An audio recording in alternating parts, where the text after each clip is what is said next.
It's the Orioles on Masson as the O's continue their series against Seattle. This is game 2 and a thriller last night, but the Orioles won in extra innings as they look for a sweep against the Seattle team. They'll need to win one here tonight. Hi, everybody. I'm Gary Thorne. We are at Boog's Barbecue. More on that coming up in a minute. First, let's turn to last night.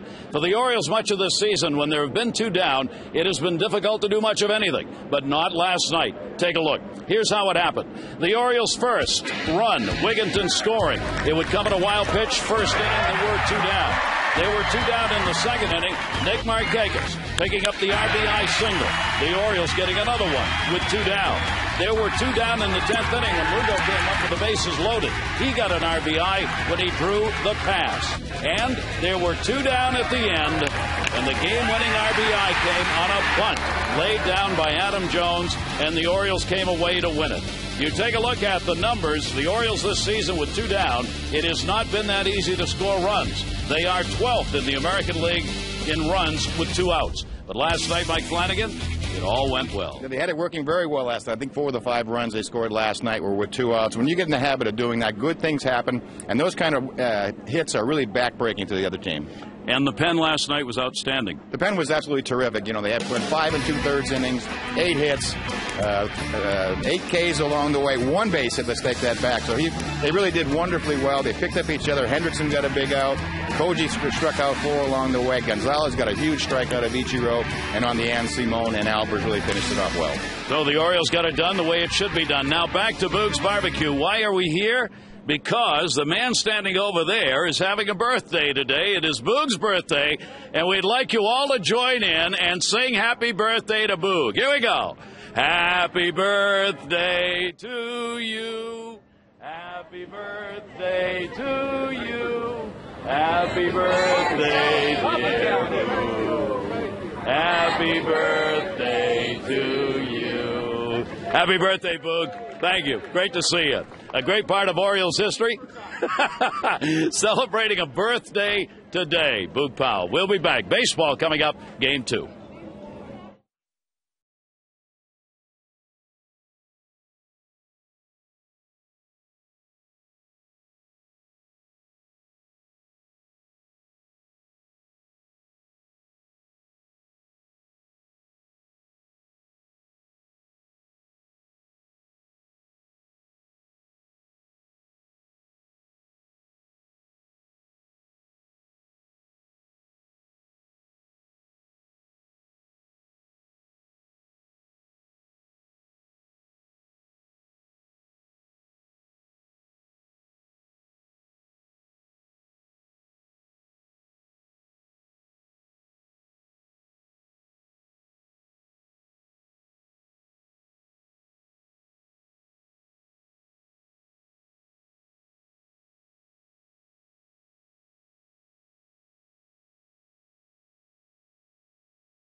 Orioles baseball on Masson is brought to you by Southwest Airlines.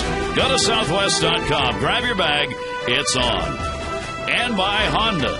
Look for money-saving leases and low financing at your Honda dealer. A summer day again here in Baltimore. You should take a look at the Inner Harbor. Our train game time temperature at degrees. Visit trainsearch.com to locate an independent train dealer near you. It's hard to stop a train. Mostly clear skies tonight, though. Let's take a look at the starting lineup brought to you by Southwest Airlines. Ichiro, Figgins, Branyan, Lopez, Gutierrez, Kochman, Moore, Matt, Tuiasosopo. You thought I was going to stop at Matt. And Josh Wilson. Sean Figgins hits in 14 of the last 19 at .329. The PNC scouting report on Kevin Millwood and what he needs to do to achieve success tonight. It'll be first things first. Take care of that first inning. He's allowed 34 first inning runs of the 95 he's allowed on the year.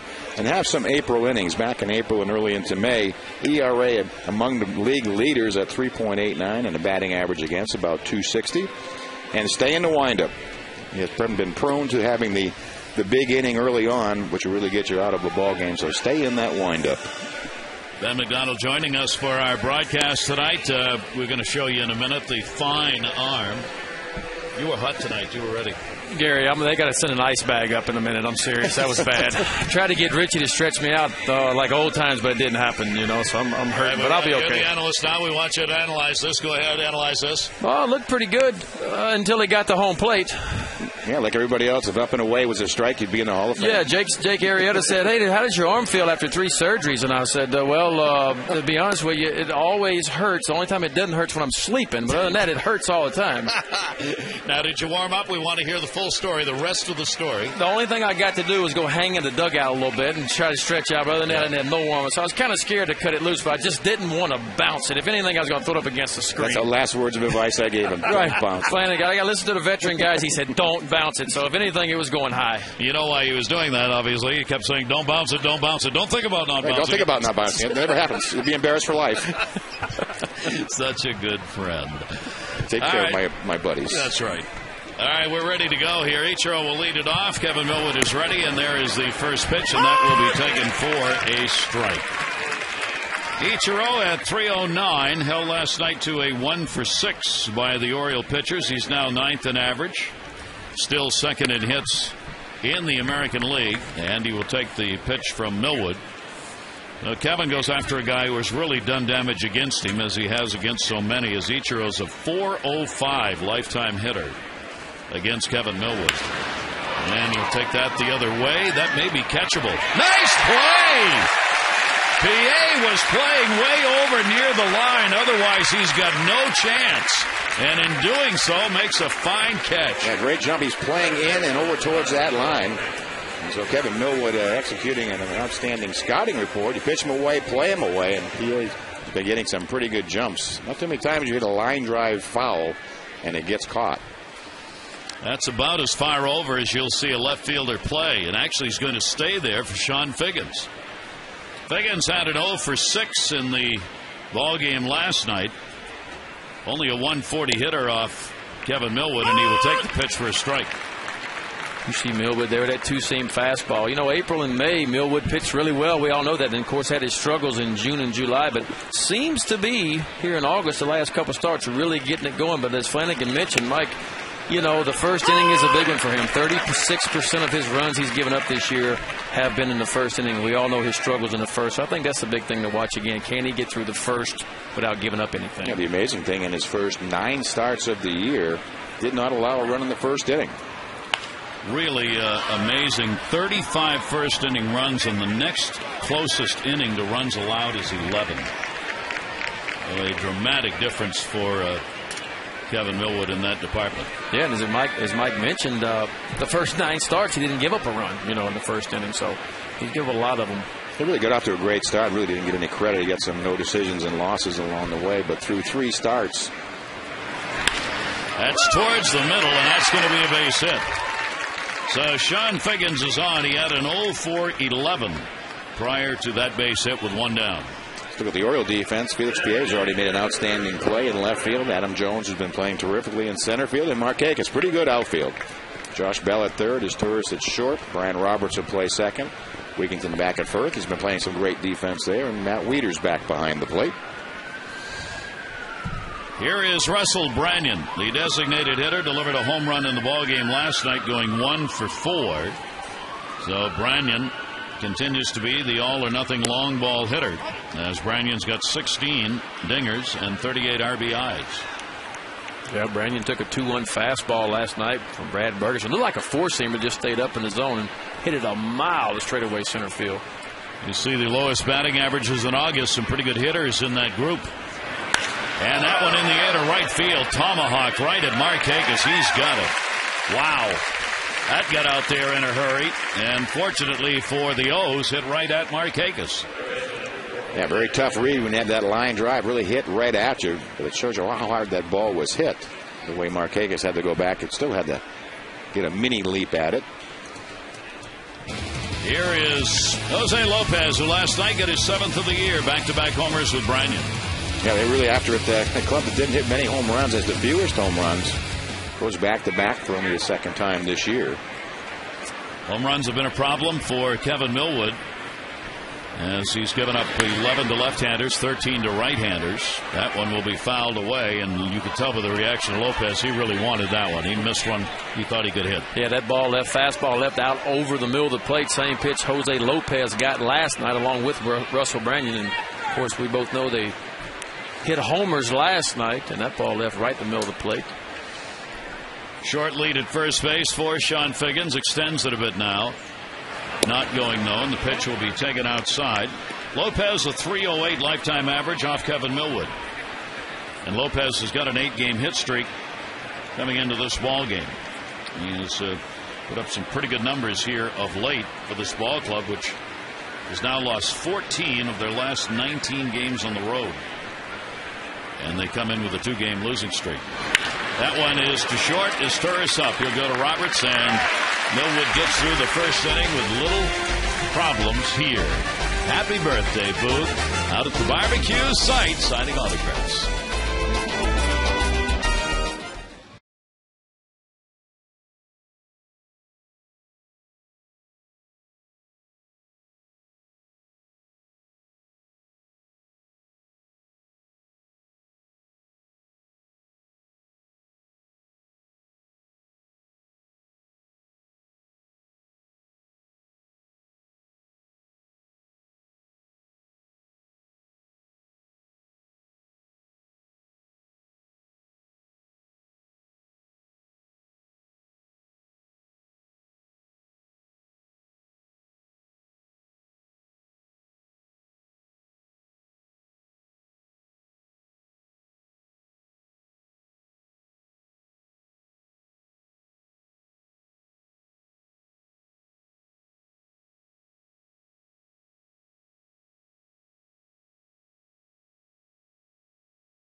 And he gets through it without surrendering anything. Let's take a look at the starting lineup now for the Orioles. What Showalter will have: Roberts, Markakis, and Wigginton, Scott, Jones, and PA. Leaders is Turris and Bell. Nick Markakis against the lefties, 343, and he'll face a lefty tonight.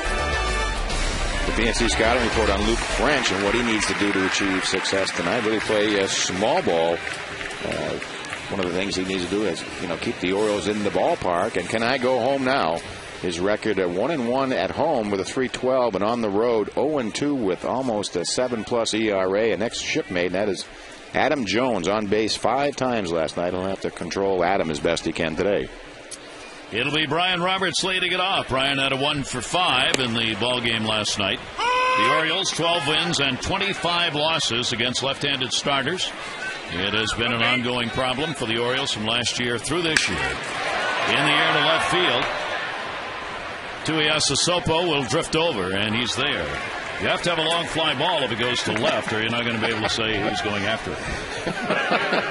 One down. Markakis, great night last night, 3 for 6, and the game-winning run scored by Nick, and had his 200th career double on his way to catch Cal Ripken, who has over 600. So really getting it done. He's a third of the way there. Yeah. Back up to 290.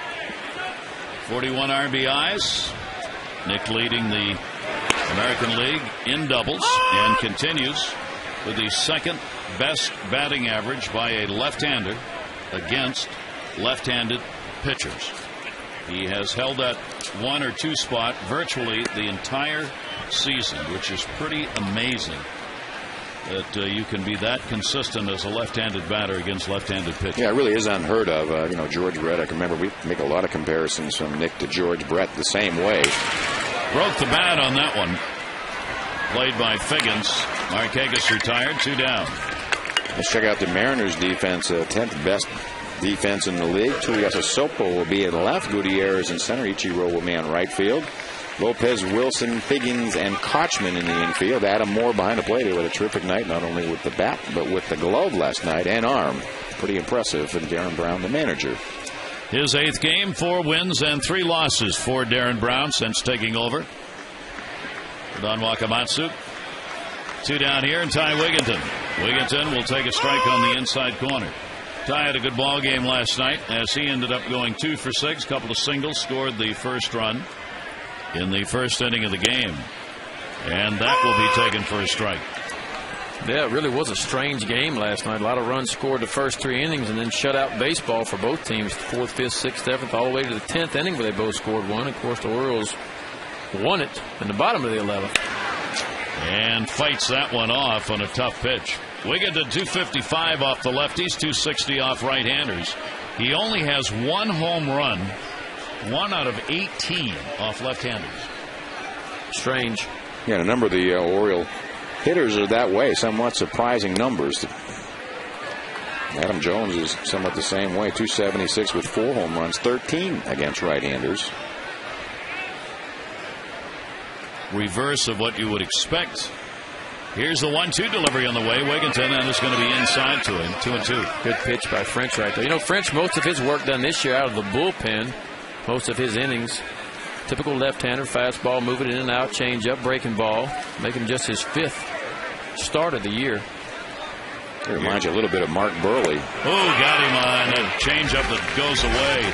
So the strikeout for French. He retires the side in order. No score here at Camden Yards after 1.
Last night, the Orioles were successful in signing 8 of their first 9 draft picks, including first-round draft pick, the 3rd overall pick, Manny Machado out of Florida, a shortstop. He signed for $5.25 million. That's the 2nd highest signing bonus in team history behind Matt Wieters. And they signed their 3rd, 4th, 5th, and 7th-round picks as well. The only pick not to sign was Dixon Anderson. He was the 6th-rounder. He decided to go back to the University of California. Gary?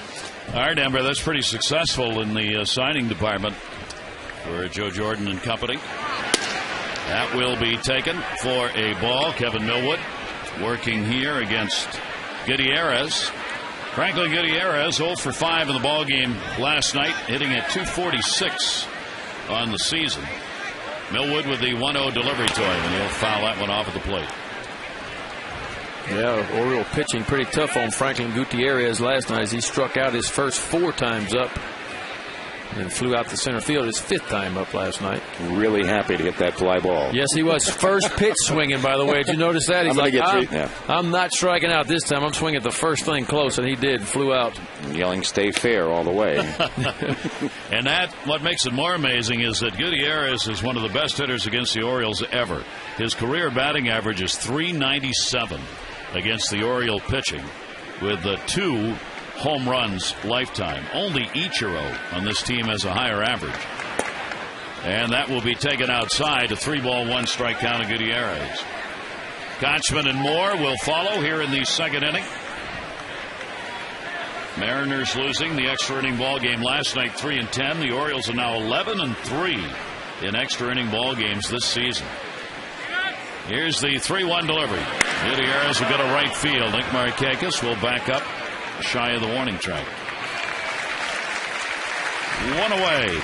Your Orioles wrap up their series with the Mariners tomorrow, 7:05 here at Camden Yards. Still plenty of summer left, so we hope you'll gather up family and friends and make a night of it here at the ballpark. Get your tickets in advance and save. You can do so by calling 888-848-BIRD or go to Orioles.com. Orioles are 10-4 under Buck Showalter, as the team clearly has turned so many things around, indefinably so in many cases, and Buck doesn't attempt to say it's all about him, but it's just something about the setting that kicked in when he took over, and this ball club has really looked like a different group of players. Really have, and they're 5-1 in one-run games since Buck's been on board. 7-1 at home, playing .500 on the road. I mean, these are numbers that typically belong to a fine club. Yep. And they've been playing like one, certainly of late. Here's the 0-1 delivery, fastball up high. 1-ball, 1-strike count on Casey Kochman. And I think Oriole fans are, for the first time this year, seeing what the starting lineup was projected to be coming out of spring training. I mean, Brian Roberts just comes back a couple of weeks ago. PA's back out in left field, so maybe they're all getting healthy and getting that team back out on the field, too. Certainly doesn't hurt. Ooh, that did. That was a foul ball that came right straight back. Adrian Johnson, his plate umpire. I think the mass is going to do a 360 around his head once it's foul ball. Really quite a concussion. Direct hit. It is amazing that umpires do not have more concussion or neck injuries. Because some of those shots are really unbelievable. No, there's really no glancing blows. And the thing is, it's unexpected. You don't know what's going to happen. A lot of those other, you're going to get hit with a line job. You can kind of see it coming. That one will be fouled off outside of first base. You look at some numbers. If you look at Millwood's career versus the Mariners, and then this season, almost identical innings pitched, hits allowed within 2, home runs pretty close, walks just about the same, and strikeouts. So having the same kind of year this year as he's had in the long career against the Mariners. Almost identical numbers. Kevin Millwood would dearly love to be able to get a W up here, as again it has been a while. He's gone 7 starts without a win, 4 losses, and 3 no decisions since his last win. It is his 24th career start against the Mariners. That's a lot of games. That one to shot is Torres-up, and he'll make the play. Kochman retired. Yeah, make no mistake about it, Kevin Millwood has thrown the ball very well at times this year. I mean, yes, he has struggled, but in April and May, he was as good as anybody out there. I mean, sub-4 ERA, threw a lot of good quality starts. The first just couldn't win many ball games, wasn't getting much run support. But of course, none of the Oriole pitchers were getting a whole lot of run support for most of the season anyway. Yep. But he's and hopefully August and September will be very good to him as he'll get it going again. Third lowest run support, in fact, in the league. Adam Moore, what a night he had. A 4 for 5 last night, a career high for the catcher who's not known for hitting. Had 2 great plays defensively behind the plate that he caught stealing, including one late against Brian Roberts. I mean, he could do no wrong last night. No, he was. Even the bunt was a sort of unintentional base hit. I mean, we know he's got a quick bat. We know he's got a lot of pop. He turned that fastball around on Simone. He just missed another one right there. Yes, that ball clubbed that one. Going to the foul territory side of the pole down there. I have to laugh because Buck Showalter has a name for hitters like Adam Moore. He calls them collision hitters. He goes, they have a lot of holes, but when they get a hold of one, like that last pitch to Adam Moore, they can hit it a long way. He ran into one last night, and he just missed one there. Just clubbed it over the right field wall. Yeah, he got 95 miles an hour from Simone last night. 2-1 fastball. Marginal strike, kind of up and in. And, I mean, we were walking around, me and Jim Hunter and Rick Dempsey going to do the post-game show out there, and the ball landed way out there in the concourse. That'll be taken for a strike. Moore's minor league numbers were good as he hit .301 lifetime in the minors. But the home run department really trailed off in his second full season at high A ball. He hit 22 in the minors. That's his high. Millwood gets him to chase, and a 1-2-3 inning for Kevin as he gets his first strikeout. Bottom half of the second inning coming up. Camden Yards. Luke Scott will lead it off.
And the second inning brought to you by Luna.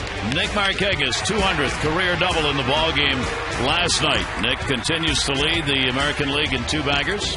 And since 1952, Nick is 8th in fewest games needed to reach that 200 career double mark, with Albert Pujols in that time frame on top.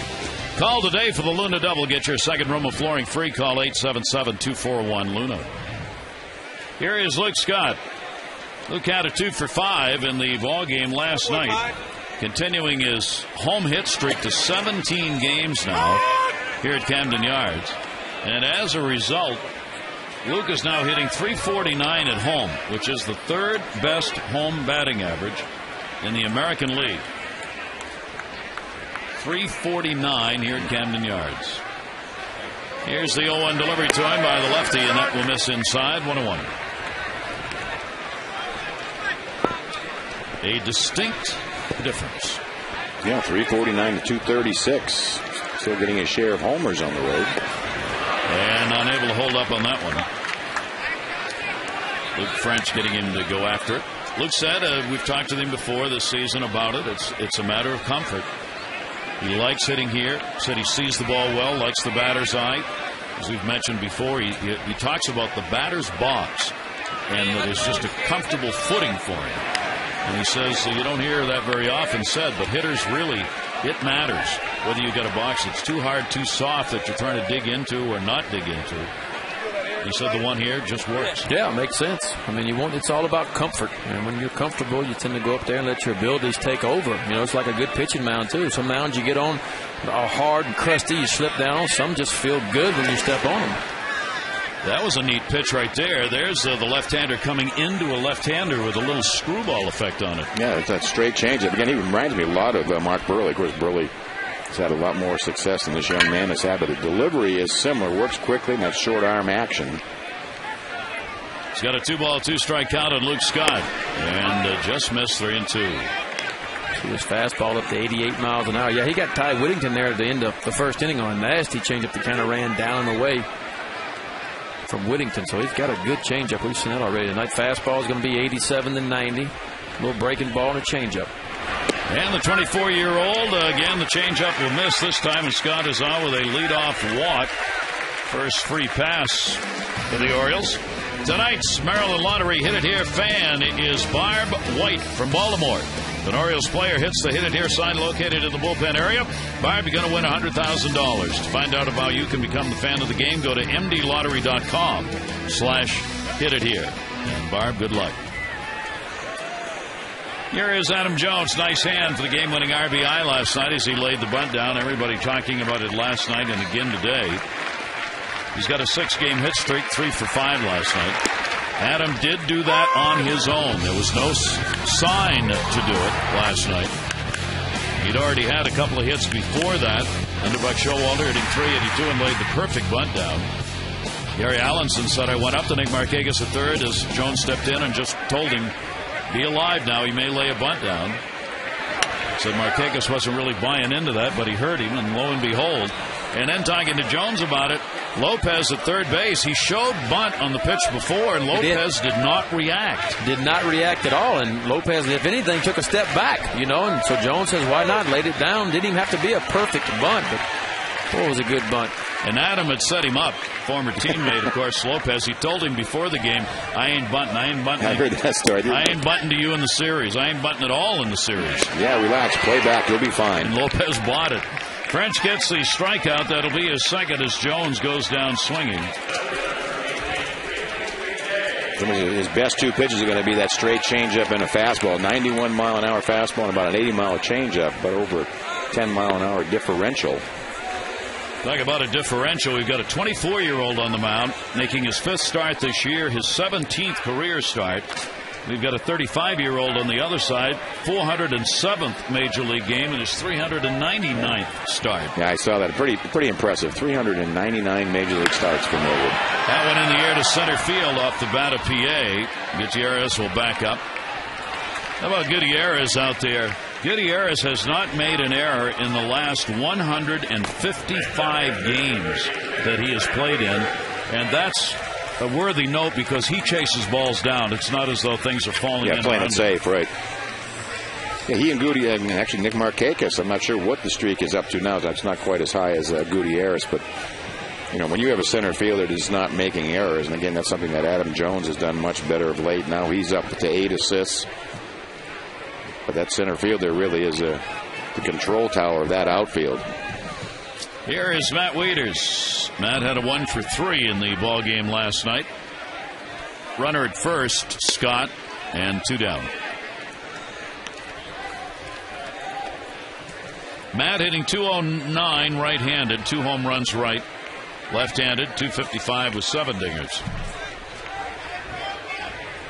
1-0 delivery to him, off speed again outside. There's that good changeup, almost acts like a screwball, running down and away from the right-handed hitters. Is that a circle change? I haven't been able to see. Does he use a circle change? Haven't seen for sure, but most probably, yeah. It's something he's definitely turning over in his hand and running it down and away. Like I said, the one to Whittington was a great one. Comes back with a fastball right there, 2-1.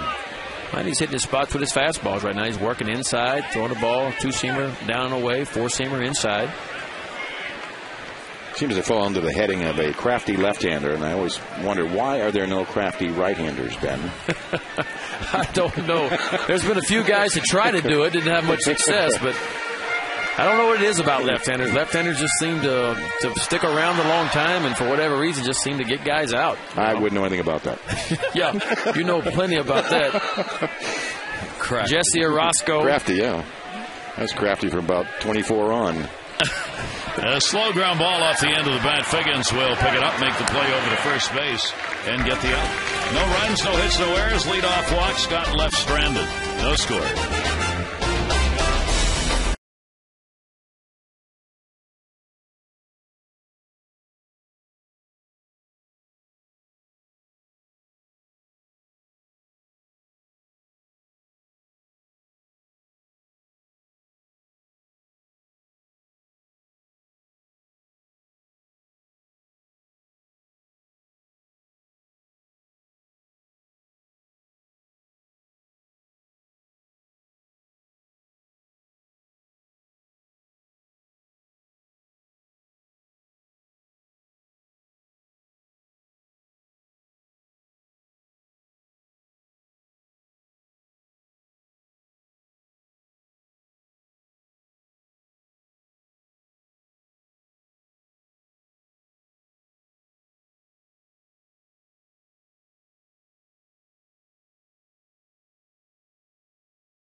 With Mike Flanagan, Ben McDonald, Amber Theo Harris, and our great crew, I'm Gary Thorne. Summer night here in Baltimore. Old Glory unfurled a little bit and out to left field at the moment. There's some rain showers around, so the wind's kind of blown in every different direction here, and not very hard tonight. Kevin Millwood will go to work against 8-9-1. Tuiasa Sopo will lead it off, then Wilson and Ichiro. Yes, his dad was the National Football League football player with Seattle, in fact, for a while. Say that name one more time for me. Tuiasa Sopo. Oh, okay. Actually, it's a very easy name to pronounce because it's phonetic. In the air to right field. It's not Kansas or Nevada or New Hampshire. It's phonetic. But the problem is, I don't know what phonetic means. That's where you lost me. So I mean, well, who'd have thought that? That didn't help me. Who'd have thought it? Who'd have thought? Who'd have thought Tim Lincecum last 2 starts would go 4 innings or less and give up 12 runs? How about a guy by the name of Felix Dobront? Now getting saves for the Red Sox. 1 save, 2 opportunities. And the Orioles with runners in scoring position. Who'd have thought they'd be up to 330 since Buck Showalter took over, the best in the American League? Yeah, from where they came from and leading up to August. Right down at the bottom. Dramatic number changes everywhere you look for the Orioles. Yeah, in every category, everything. Josh Wilson will take the pitch up high. Wilson, a 3-game hit streak, 1 for 5 last night.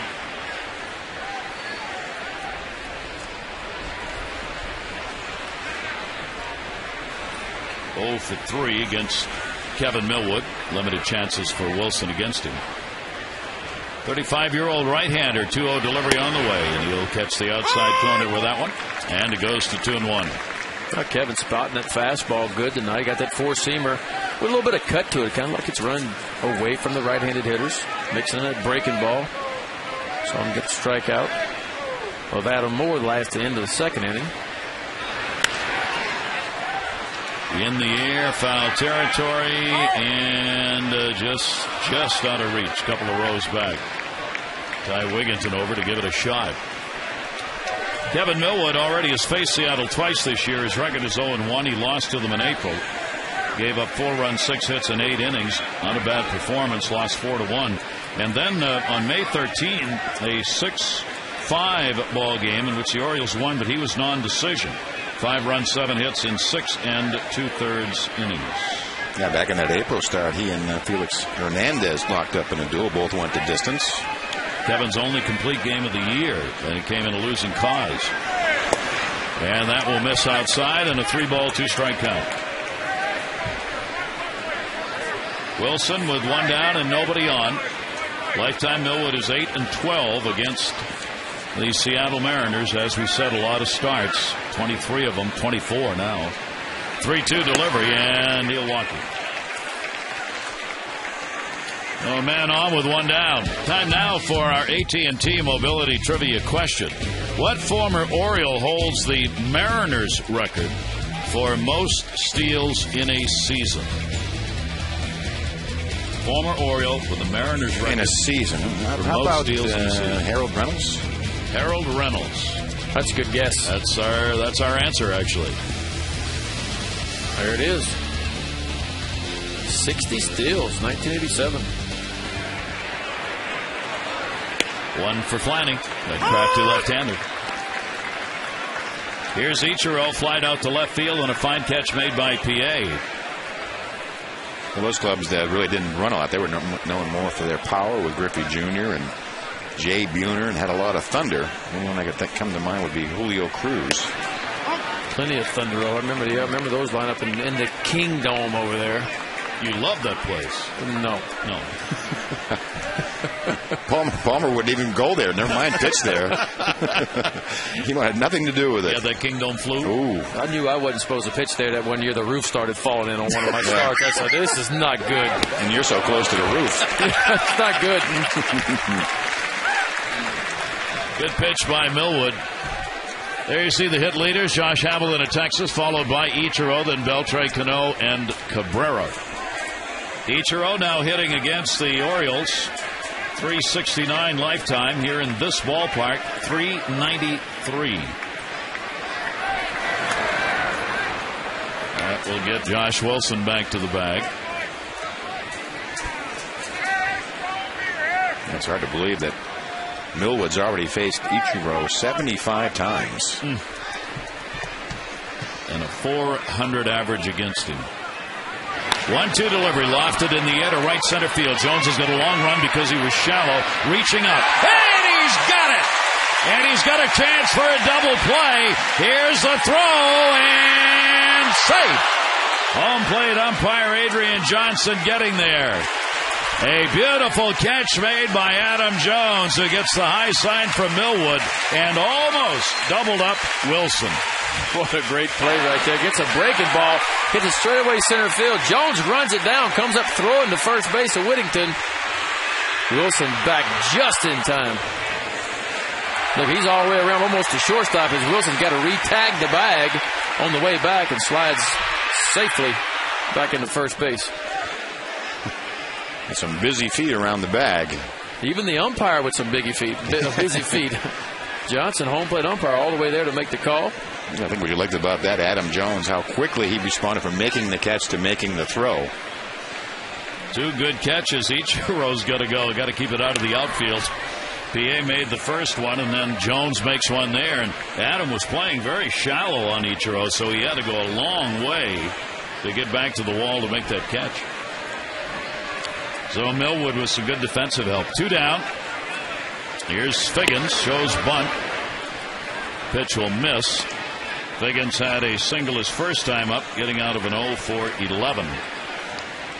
He is 9th in walks in the American League. Figgins is. He's had a tough streak. Only 3 hits in his last 19 at bats. And that one's going to miss down low and falls behind on him 3-0. You got Russell Branyan waiting on deck. No score here in the top of the 3rd. See that 295 slugging percentage you were talking about. On pace for the second lowest Mariner history. Really amazing. Figgins will put it in the air. Wieters will not have a play.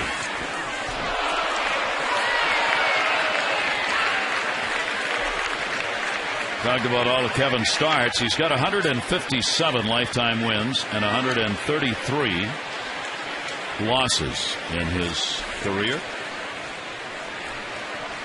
He would love to have a big-time finish, and you know he's got to feel better as a starter with the fact the Orioles are scoring some runs and the offense generating some support now. A lot more optimism when you take the mound, but you're going to get the support and also going to get the defense behind you. We've had some magic here at Camden Yards. Yeah, I mean it's nice all the way around. I think one feeds the other. You know, the offense has been able to come to bat in the bottom of the first inning with a 0-0 ball game. You know, it's tough as an offense when you come up there and it's 2-0 or 3-0 to start the ball game off. And of course, the pitchers have some confidence now that they get some big hits in some situations. Boy, did he lay that one in on the outside corner. That's his second strikeout. There was a walk, but there was a great catch. Adam Jones going to the wall in center and almost doubling up Wilson at first base. No score.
That the third edition of O's Magazine featuring the new manager Buck Showalter is out. Other articles on Jason Birkin, Jake Arrieta, minor league pitcher Zach Britton. It's on sale now at the ballpark, only $5 at all program and novelty stands. Bucks Birds. Scoreless ball game here. The left-hander will get the strike into Asturias. Asturias had a 1 for 5 in the ball game last night. 230 right-handed, 248 left. Saying to Mike Flanagan and Ben between innings, you almost have to step out on these Seattle pitchers once in a while or they'll quit pitch you. And French tonight has really got it in cruise control. Play made by Lopez. I think hence the comparison with Mark Burley. You get in that box and you look up, you haven't even got your feet set, and he's ready to go. But for any, certainly left-hander or any pitcher, it's a pretty good one to emulate. All about rhythm. Some pitchers like to work fast, and certainly these guys, what we've seen so far the first 2 nights. See Mariners pitching coach Carl Willis right there likes the guys working fast. He's taken over with the managerial change, the pitching job. Here's Josh Bell, Orioles third baseman. He had a 1 for 4 in the ball game last night. 1 down, nobody on in the scoreless ball game. And Bell in a big cut foul tips it into the mitt, and quickly it's 2 strikes. Bell's hitting just 3 for 16 against lefties. That's 188. 220 against right-handers. This has not been what Bell would like it to be for the first 14 games under Buck Showalter. He is trying to nail down the third base position, or at least a spot on the roster for next year at the big league level. And there's that changeup again. Yeah, clearly his best pitch, 76 miles an hour. That time about 15 miles an hour slower than we've seen his fastball. Really taking a lot of speed off of that. And as you said, Gary, the only way you can do that is sort of turn your wrist over at the end. That'll take even more speed off the straight changeup. Seems like he gets ahead with his fastball, moves it in and out, throws that little breaking ball, but really wants to finish you with that changeup. There are 2 down now, and here's Brian Roberts. He'll take the pitch again on the outside corner. You can almost see the spin on that. Yeah, if he throws it right there all night, Oriole hitters are going to have a rough time of it. Salina, Kansas native, who was drafted originally by the Detroit Tigers 8th round of the 04 draft, acquired in a deal with Seattle. He's been at the minor league level a couple of times this year. That one in the air by Roberts, left field. Pretty good wood. Back near the wall. It is playable. And Tuiasa Sopo will haul that one in. And the side retired in order in the second time in the first 3 innings.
now boasts brand new interactive areas for families, including a fun climb and play area, a batting cage, pitching station, and much more.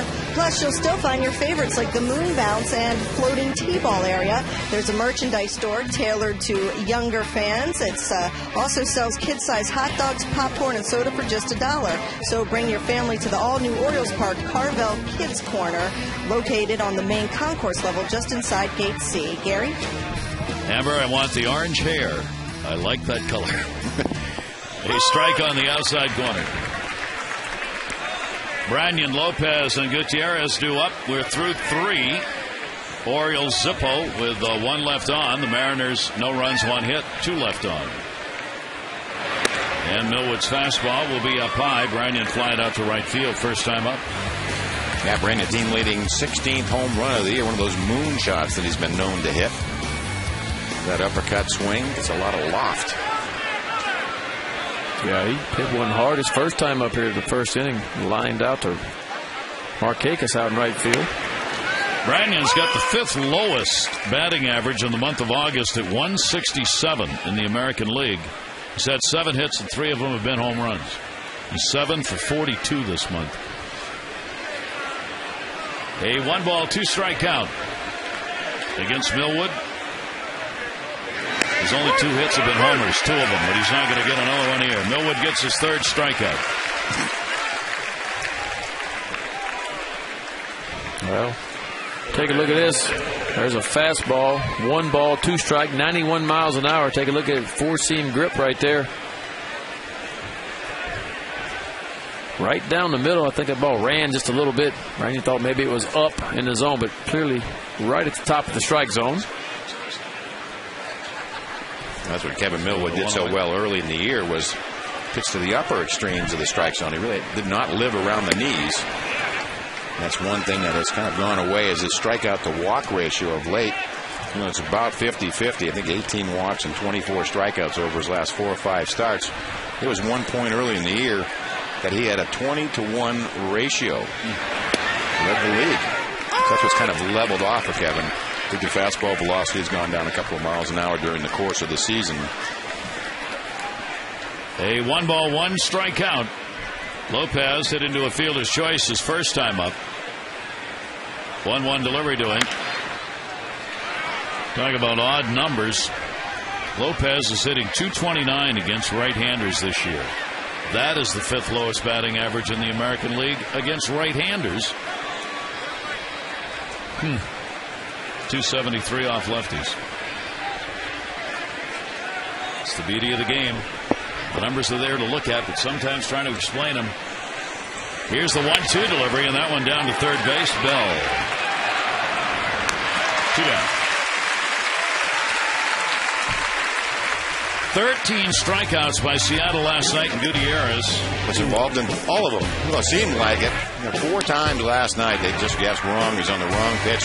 Happens sometimes. We're talking about this. Gutierrez has had a lot of success against the Orioles. Just not last night. It's why it's such a humbling game. Just when you think you have it all figured out, it can really turn on you. 4 strikeouts. I saw Sam Horn strike out 6 times in one game one time. He even get to name his own strikeouts. It became a horn. Yeah, a horn. As we said, what's 6? Nobody knows. Well, now it's a horn. At first he said, well, it's just plenty. And I said, yeah, you're right. It was a horn of plenty. But the funny thing about it, I don't know if you remember this, he came up a 7th time and had an 0-2 count on him for the 7th time. Fixed a strikeout 7 times, hits a ball in Kansas City. I remember. Remember, and he stood at home plate and watched it. Yeah. And it hit the top of the wall and kicked back in. So now he's got to bust it and blows out a hamstring going around first base. I think he mixes the next few games or goes on DL. I was like, Sam, how can you strike out 6 times in a row and then watch a ball? He said, I don't know what I was thinking, you know. I just couldn't believe I hit. Yeah, maybe that's what it was. Kevin Millwood gives up the 2-out single. Gutierrez gets it. Sam was a funny man. I can remember he went to the hospital and they asked Sam what happened. I guess the nurses and doctors. He said, boy, I rounded third and came home and then I messed my stuff up. That's on the report. I never forgot that. Good chart. That one to second base. Ryan Roberts off the bat of Casey Kochman. And that will retire him. And Millwood's got it going. No runs, 1 hit, no errors, 1 left on base. Bottom of the 4th coming, scoreless.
In 1914, Babe Ruth played in an exhibition game, Manchester, New Hampshire, close to the home of our own Mike Flanagan. It was the Red Sox against the Manchester Textiles. And in 1957, Richie Ashburn, the great Philly, hit the same fan with a foul ball twice in the same at-bat. The first one broke her nose, and the second one hit her while she was on the stretcher, and they were carrying her out. And she was the wife of the editor of the Philadelphia newspaper. That's a bad day. Yeah, that's not your day. Willie Mays, 1973, 660th final home run, age of 42. And the O's, Jesse Orozco at 99, at the age of 42, would set the pitching mark, 1,072nd game, passing Dennis Eckersley on the all-time career appearance list. Yeah, back in that 1914, I just came across it today, looking up this day in history, and why it stuck out was my grandfather was on the field that day in Manchester. That's amazing. There was an exhibition, and it's one of my prized possessions, is a photo of the Red Sox on one field, and you can clearly see Babe Ruth, and on the other side of the field are the Manchester Textiles, which my grandfather played, one of the many teams my grandfather played for, and he's clearly in the picture, and that's one of my prized possessions. But I didn't know the date, and I really didn't know the circumstances behind it really until today, so that's pretty cool. That's pretty cool. Yeah, that's a great story. And Jesse Orozco was there too, probably. Jesse was there too. That was his first game. Yeah, that was his first or second game he pitched, right. Nick Markakis draws the leadoff walk here in the 4th inning. The second walk surrendered by French. The Orioles host the Red Sox. Final time this season, August 31 through September 2. Good seats remain, but not for long. We hope you'll come out, paint the park orange, and support the O's. 888-848-BIRD or Orioles.com. Red Sox trying desperately to remain in the race in the American League East and for the wild card spot. That will be fisted back. Wigginton, a strikeout victim, his first time up. Red Sox are 5.5 games behind New York and Tampa Bay. Those two teams are tied for first with identical records of 72 and 46. They are tied for the best mark in Major League Baseball. And those three teams have a lot of games left against one another with all that division play left to go. It's going to be interesting down the stretch for sure. Markakis with a walk-on at first base. Ty Wigginton, the Orioles looking for their first hit here in the 4th inning. French's pitch is a strike called at the knees. The Twins and White Sox are in a vital series against one another right now. They have 6 games remaining against each other. White Sox are 3 behind the Twins, who really jumped out to that 3-game lead like all of a sudden. Oh, that was close, but he's back in time. Yeah, the White Sox came in here not too long ago. Orioles beat them 3 out of 4, and I think they go see the Twins after that. The Twins work on them a little bit, and all of a sudden, Twins are in. Boy, that is close. Nice emergency get back in, like Mark Burley, that quick pickoff move. 1 ball, 1 strike delivery on the way.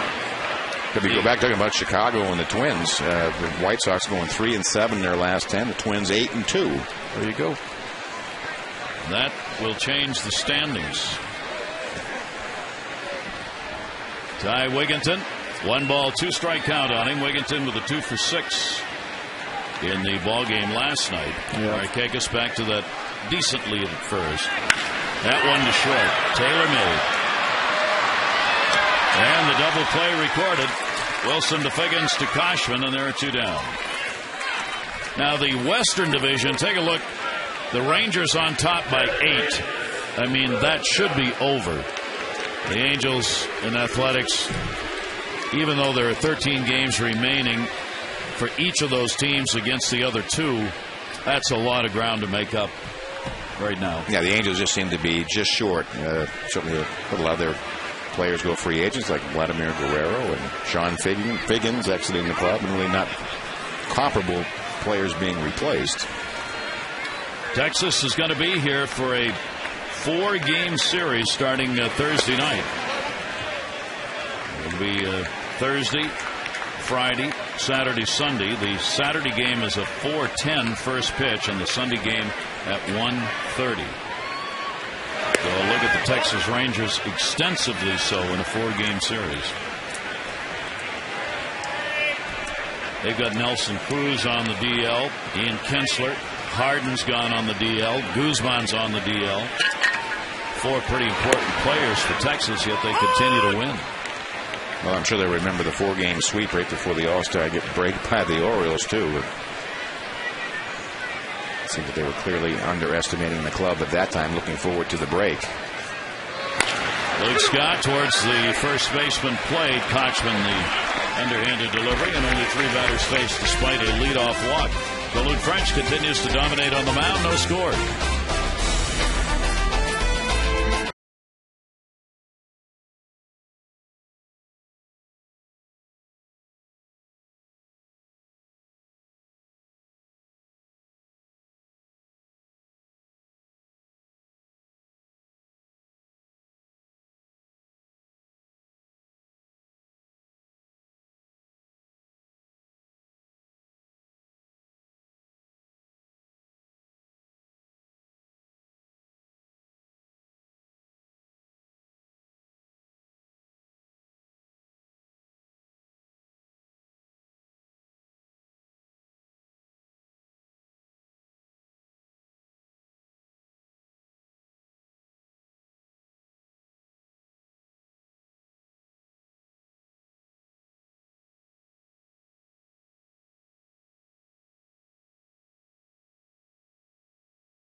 For our fan of the game, presented by the Green Turtle, your family fun place where kids eat free this summer. Find your location at greenturtle.com. You got to have one of those that you take with you no matter where you go. Just for comfort, security. Yeah, I got one in the car. I know. She certainly came ready to go. So you get to go down the carpool lane. You know, it's 2 people. Yes, the moon is shining over Baltimore tonight. 87 degrees when we started. Mostly clear skies. A little breeze blowing up towards left more or less. It shifts around tonight. Pitch is taken up high. Kevin Millwood. He has given up 2 hits. Nobody has reached second base for anybody. Yeah, and for the most part, he's gotten ahead to most of the batters. But when he has fallen behind 2-0, 3-1 to a few batters, he's been able to make a quality pitch and still get outs. Well, Adam Moore continues to hit the ball. He's on with a leadoff single here in the 5th inning. Spend your lunch hour tomorrow with the Orioles All-Star Ty Wigginton. He'll be at High Top's Backstage Grill, York Road in Timonium. He'll be signing autographs from noon until 1. Answering your questions. Jim Hunter's going to be there. A little Q&A. That's going to be tomorrow, noon until 1. High Top's Backstage Grill in Timonium. For details, go to OriolsReach.com. And you'll go out. You'll have a good time. Ty's a great guy. Great sense of humor. Talk some baseball with you. Sopo stands in. Langerhans was supposed to start this ball game in left field tonight, and right before game time, he was taken out of the lineup. Sopo was put in. We do not know why Langerhans is not starting. We asked. Nobody knew. He pinch ran last night, if I'm not mistaken. Yeah. That one in the air to the gap in left center field. The reason we always say that is the guy who's not supposed to start always does something. Moore is a slow runner. They're going to wave him home. Missed the cutoff man, and that's going to be a 1-0 lead. RBI to Sopo with a double. Well, that was just a fastball left out over the plate.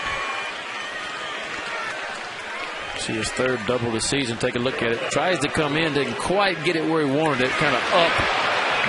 Sopo did not miss it. Hits it hard out in left center field.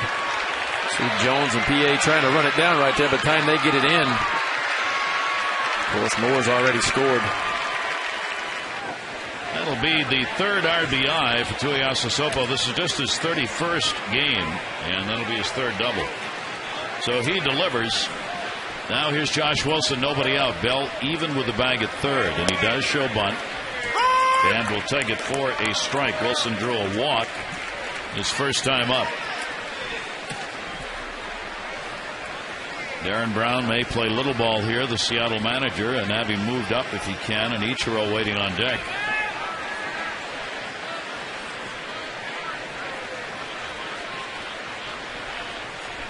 No sacrifices for Josh Wilson this season. And he certainly wasn't trying to get one there. Fouls it off, 2-strike count. He was definitely trying to hit to the right side, but a little late. Wilson is like this ballpark. He's a 2-8 hitter, lifetime against the Orioles. Getting his share of hits here. He's got 1 lifetime home run against the O's. Runner at second base with nobody out and a 1-0 lead. That's the 4th hit for the Seattle. Off-speed breaking ball will miss 1 and 2. Well, that's how that really changes from the scouting report as you go through the game. You have this basic scouting report while you pitch a man, and you get ahead of him, you throw breaking balls. But those situations change when runners get on base. The situation here, Wilson's trying to hit it to that right side, so that whole scouting report goes out to the window. Here's the 1-2 delivery to him. He does go the right side, but Markakis is there and makes a nice catch and gets it in and holds it. Nick Markakis doing the slide on that one to record the out. Great play by Nick right there. Gets a good jump on his ball. Sliding catch. Jumps up just to make sure. No tag. See Sopo goes back. Thinks about tagging up. Markakis did a wonderful job getting that ball in. Not so far in this, and we talked about a little bit at the open of the show how well this outfield defense has played together. So far we've seen PA going into foul territory, catching a line drive. Jones out in center field, making an outstanding play, and now Markakis. Really good plays, and here's Ichiro, who had the first 2 made against him. PA made the catch going to the left field wall in the 1st inning. And Adam Jones made the catch going to the center field wall in the 3rd inning. Only 1 hit in the first 8 at-bats in this series for Ichiro. Oriole pitching done a nice job so far. And that's an easy fly ball to PA. Of pitching to Ichiro. A lot of fastballs away, up and away. And a lot of fly balls out there. Kevin Millwood has 2 down now with the runner still on at second base. Moore started it with a single, the RBI to Sopo. Now 2 away, and Figgins is 1 for 2 in the ball game, 1 for 8 in the first 2 games. Here's another ball player who's done well against the Orioles. He's a lifetime .299 hitter against the O's and .344 here in this ballpark with 2 home runs. 2 down. Millwood will miss inside. Kevin has walked 1, struck out 3. Figgins also 1 for 8 in the series.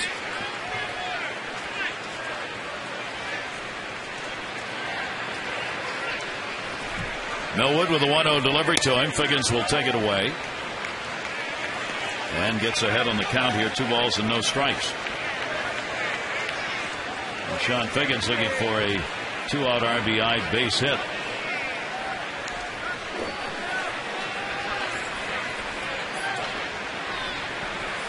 And he will take the pitch down low. Figgins we talked about some of the strange numbers tonight. Figgins has got those numbers. He's a .229 hitter against right-handers and .285 off lefties. Wait, what's that?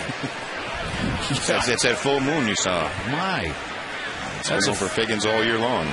4th lowest batting average against right-handed batters in the American League for Sean Figgins. And you would think if you're Millwood, this is the guy you want to get, not face Russell Brandon, who's on deck, who can, of course, hit the ball out of the ballpark. We saw last night.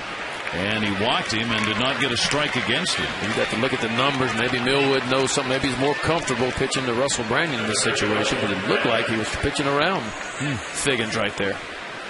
Second walk given up by Millwood. Dangerous. And then you have the power bat of Branyan. Branyan has flied out, struck out, 2 hits and 10 at-bats lifetime off Millwood, and they're both home runs.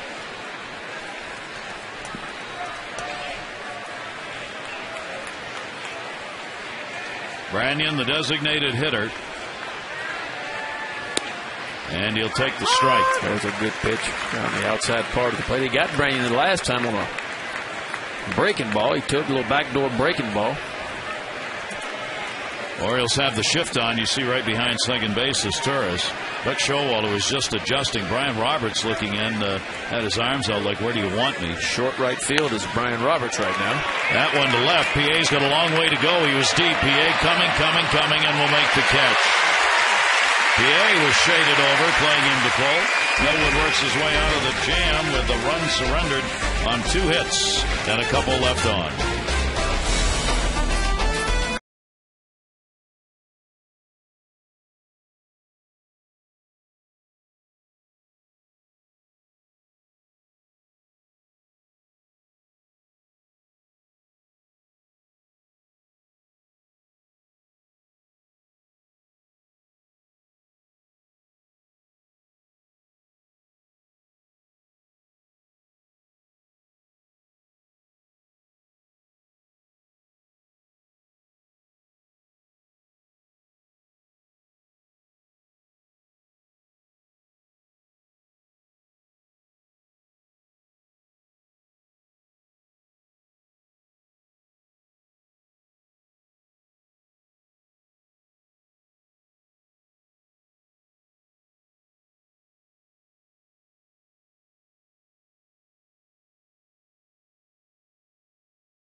Said last night's walk-off win is another example that the winning mentality is already there with this team. There were some situations where we could have won that game, in different innings and didn't, and there's just such a lure to give in. I just love the fact they're not giving in. They don't give in to the lure of mediocrity. And Gary, Mike, and Ben, it's important to point out that the Orioles are winning in a time when they don't have to be. The wins are irrelevant at this point. They're not in the pennant race, but they're winning for the sake of next year and to get momentum. Boy, that's what certainly what Buck Showalter wants to see. And with that, Amber, that's 4 now of the 10 wins. 4 of the 7 that have come at home have been walk-off wins under Buck Showalter. The Snick played that terrific ball at home and had that 3-3 road trip, but they were up 3 games. Won 3 out of the first 4 games on that road trip, and Buck likes to keep them the importance of every single day. competing. Adam Jones against Luke French. He was a strikeout victim his first time up. And French gets that one in there. Orioles have had one base runner, or two rather, 2 walks. Scott got one leading off the second inning, and Markakis got one leading off the fourth. Fouled away by Jones. French out of Salina, Kansas. Last year, 3-3, 7 starts and 1 relief appearance. Lives in Colorado now, and trying to find a place on the roster for next year with the Seattle team. Well, he's doing a great job tonight. He's been very impressive getting ahead, moving his fastball around, and throwing that really good changeup. He misses with that one inside, and a 1-ball, 2-strike count on Jones. That's what he's done. Got a hit 0-2 with the fastball, the breaking ball. Came inside with a fastball right there. Wouldn't be surprised if he tries a changeup down and away. There it is. Boy, that is a tough pitch. Yeah, it's almost like they know it's coming, but it's just hard. I guess it's hard to pick up. Does a nice job with his motion. Doesn't slow anything down, but really turns it over. It has that late fade, and it's just, it's a greater differential than you normally see. You usually see 5 to 7 miles an hour between the fastball and changeup. You're looking at 15, 18 miles an hour. That's pretty dramatic to still have the same sort of arm action. That's the key. Everybody knows to have a good changeup, you got to make that arm action. Good arm action. He doesn't slow anything down. Plus, it's got the good movement to it. So he goes with another changeup, looks like. Yep, tries it again. Used to always say fast windup, slow pitch. Yeah. The quicker the windup, the slower the pitch. And that one he clearly accelerated. Sometimes with a changeup, you really want to sell it with your body. You really want to jump at the hitter. 2-2 delivery on the way, and Adam Jones down to third. That is a fair ball. Backhand Lopez. Nice play. A lot of confidence. I mean, that's 3 straight changeups in a row right there by French. One away. Leadoff man retired. Felix Pie will be up next. Lopez at third. He and Jones good friends. Just not at the moment. Yeah, not anymore. Yeah. Friends at about 6:30 till about 10:30, 11 o'clock, and then you can be friends again. Felix Pie flied out. Lopez is in on the grass at third base, and the pitch is outside for a ball. Felix Pie just 192 off the lefties, 306 off the right-handers. He wants to get those numbers up because he does not want to be thought of as a platoon player. 1-0 delivery, foul back, 1-1. You think of Luke Scott when he first came over. It's really a platoon player, so they couldn't hit left-handers, and now, he's still hitting in the middle of the lineup, hitting 265, 5 home runs.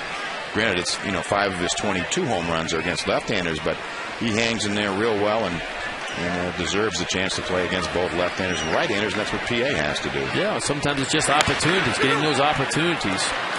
Handled by Kochman. And there are 2 down here in the 5th inning. Join Orioles Rach Bassett and Brian Roberts on Sunday. It'll be 6 to 9 for the 5th annual Brian's Baseball Bash.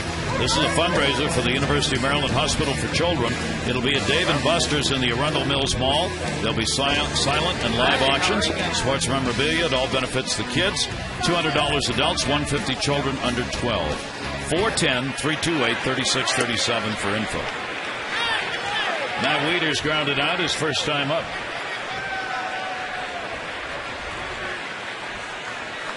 Matt hitting at 242. And we'll take that pitch 2-0. For French, this season, his first 2 appearances did come out of the bullpen, as Ben mentioned, and then got into the starting rotation. He's now had 11 career starts with a 1-2 record with Seattle. And that is a strike 2-1. Wieters didn't like it. He didn't like the fact he threw him a 2-0 changeup, is what he didn't like. Thinking maybe I might get a fastball 2-0, but not from Mr. French. You're going to get that changeup. That's his best pitch. That is right field. Ichiro going over into the corner, and Ichiro makes a nice catch. So French gets a little help. And another 1-2-3 inning. He's had 3 out of the 5, retiring the Orioles in order.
defensive plays. PA taking one in the first away from Ichiro. Kevin Millwood. Ichiro again, this time in the third. Adam catch. And then Markakis with a runner at second. Nobody out. Holds him there on that catch. Outfield play all the way around. A lot of speed in that Oriole outfield, too.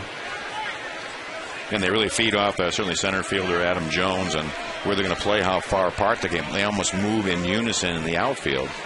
As you see, really covering more than from foul line to foul line. Yeah, I mean, PA, great play last night. Runs the ball down left center field gap. Made a beautiful play.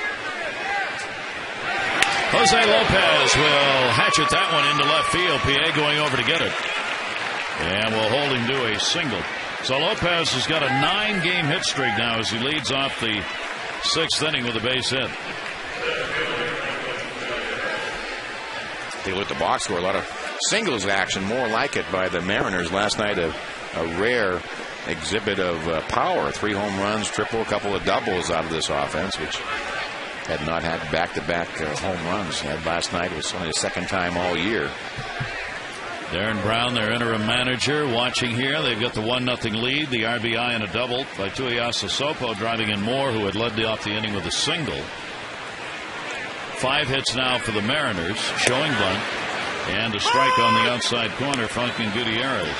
He delivered a single last at bat. He's 1 for 2 in the ballgame. Gutierrez checking.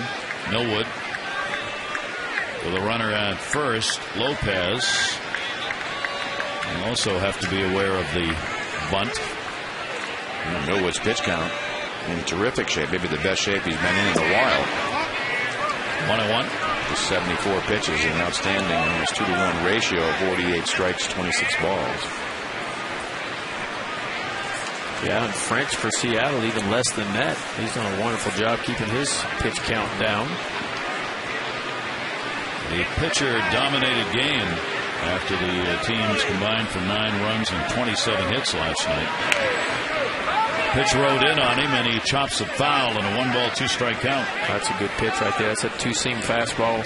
That's one thing Millwood does do. He throws a lot of fastballs. But I tell you what, that 2-seam fastball, when he's got it working right, it's got a lot of sink and a lot of movement to it.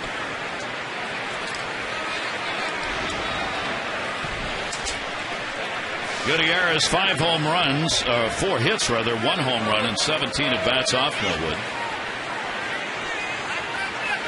Long look to first base. The 1-2. Another tailor-made. Is Torres Roberts and Wigginton.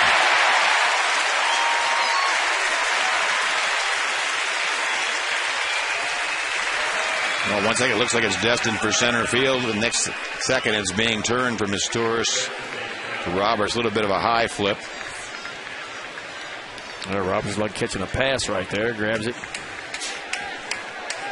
Quick feed over to first base of Whittington. A little help right there from the Keystone combination. Everybody getting involved defensively in this ball game. Here is Casey Kochman. Kochman 0 for 2. He has grounded out twice. 318 lifetime average with 3 home runs off Kevin Millwood. And Kochman not known for power, so that number surprisingly. Left-handers are 344 against Kevin with 11 homers. The right-handers 277 with 13 home runs. Nothing like that going on here in this ball game so far. 1-0 count on Kochman. And that will be taken. Millwood unhappy with himself on that pitch. Yeah, he missed badly on that one. Weeder set up down and away, wants that 2-seamer on the outside part of the plate to Kochman. Of course, he pulled across that one, threw it down and in.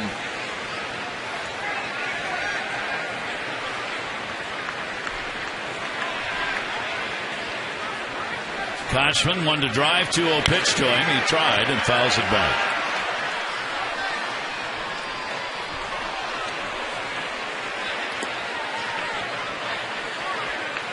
Kevin, after his 3rd win against 12 losses on the year, as the Orioles starters have really been outstanding in the last 2 times through the rotation. Here's the 2-1. A little harder, but inside to him, 3-1. There are the run support numbers we mentioned earlier. Only Hernandez of Seattle and Zach Greinke with KC have had a lower run support number than has Kevin Millwood, then Braden, and then Guthrie. So 2 of the top 5 lowest run support pitchers are Orioles starters. That's on the list you want to be on. That one to the hole is Torres. He's going to have to make a great play. Wow! He does! Oh, what a throw made by the Orioles shortstop. He was out in shallow left field. And the D continues to sparkle for the Orioles.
Offensive night last night. Tonight has been about pitching. Kevin Millwood and Luke French going at it, and I mean going at it. Millwood's got 2 walks and 3 strikeouts so far. French has got 2 walks, 3 strikeouts. Hasn't given up a thing to the Orioles offensively.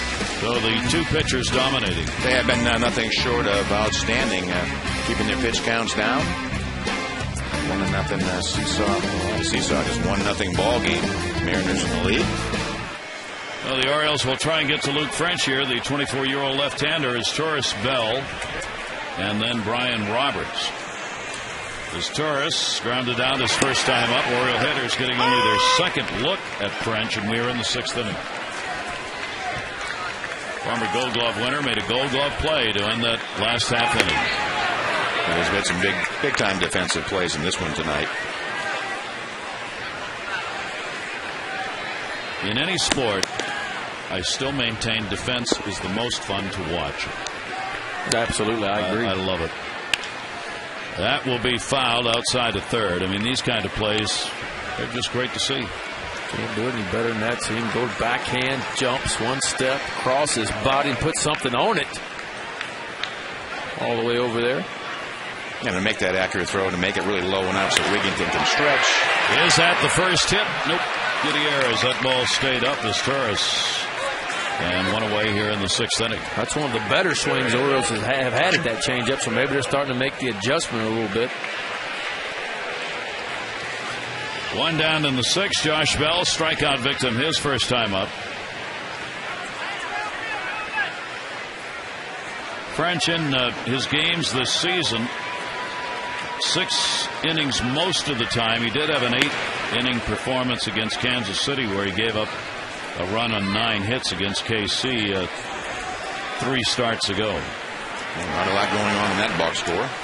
Yeah, and as we go through the game, looks like he's starting to rely more and more on his off-speed stuff. You know, early in the game, about half and half fastballs and off-speed stuff, mostly the changeup. We're starting to see those 2 off-speed stuff in a row right there. There he comes back with a fastball on 2-1, but look where the location was, 2-0. I mean, just on the outside part of the plate, right on the block.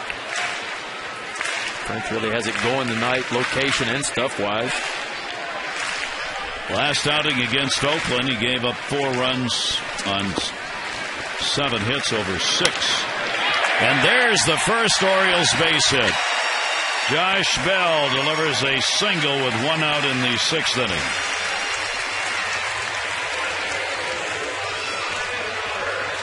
Yeah, it wasn't until the 18th man came to the plate, able to get a base hit. 2-1, low middle, clean single in the left field. And that changes everything. Yeah, we've just seen so many no-hitters this year. I just saw recently where Toronto had, no-hit Oakland back-to-back days into the 7th. I mean, back-to-back days used to be how does that happen? A huge deal. Now Brian Roberts, who's flied out to left field twice. Brian at 245. Gary Allenson going through the signs at third. Brian looking down. Bell on. Has decent speed. If anything here, you might see a hit and run. Nope, it's a bunt, and it's a beauty. Played by Moore. He's got a cannon. Oh, what a play at first. What a combination. Moore, who has displayed one of the best arms behind the plate we've seen all year, and Kochman saves him an error. I mean, that's an equally as good a play as Torres made the last inning. Nice bunt right on the line. Take a look right here at Moore. All the way down, sets his feet in a hurry. Nice pickup over there by Kochman. But that's impressive. Athletic ability, goes and gets it, and what an arm. I mean, he didn't really set his feet. That is a straight 2-3. There is no sacrifice awarded on that. It does put a runner down, though, at second base, Bell. And Nick Markakis, who has walked and grounded out. And Nick will take the pitch. So the Orioles get the man up that you would want in this situation. The Orioles' best hitter against left-handed pitchers. 343 average against the lefties, second highest in the majors. Leads in doubles, 11th in walks, 13th in on-base percentage in the American League for Markakis. We saw Moore last night. Threw out Adam Jones trying to steal. Then he got Roberts, and both of them really weren't even close. I mean, then he made, of course, the great play on the bunt. He jumped up and threw out the lead runner at second base. See, Jones and Markakis leading the Orioles in hits this season. The last 200-hit year was picked up by Miguel Tejada. He's the last Oriole to have 200 hits. That was in 06 when he had 214. 1 ball, 1 strikeout. Markakis fouls it away. That's a situation, French, that better be careful with that changeup. Nick, a lot of times his approach against the left-handers, hit that fastball to the opposite field, and that breaking ball and changeup is the ball he will pull. The outfield swings around to left field. Gutierrez actually plays fairly shallow against Nick in center. Ichiro has moved over towards the gap. He's in the gap. 1-2 delivery, sweeping pitch away, 2-2. So if you pitch to the D in the outfield, you stay away. That's where it looked like they wanted to. Yeah, otherwise you're pitching against really how you're playing. 2-2 delivery.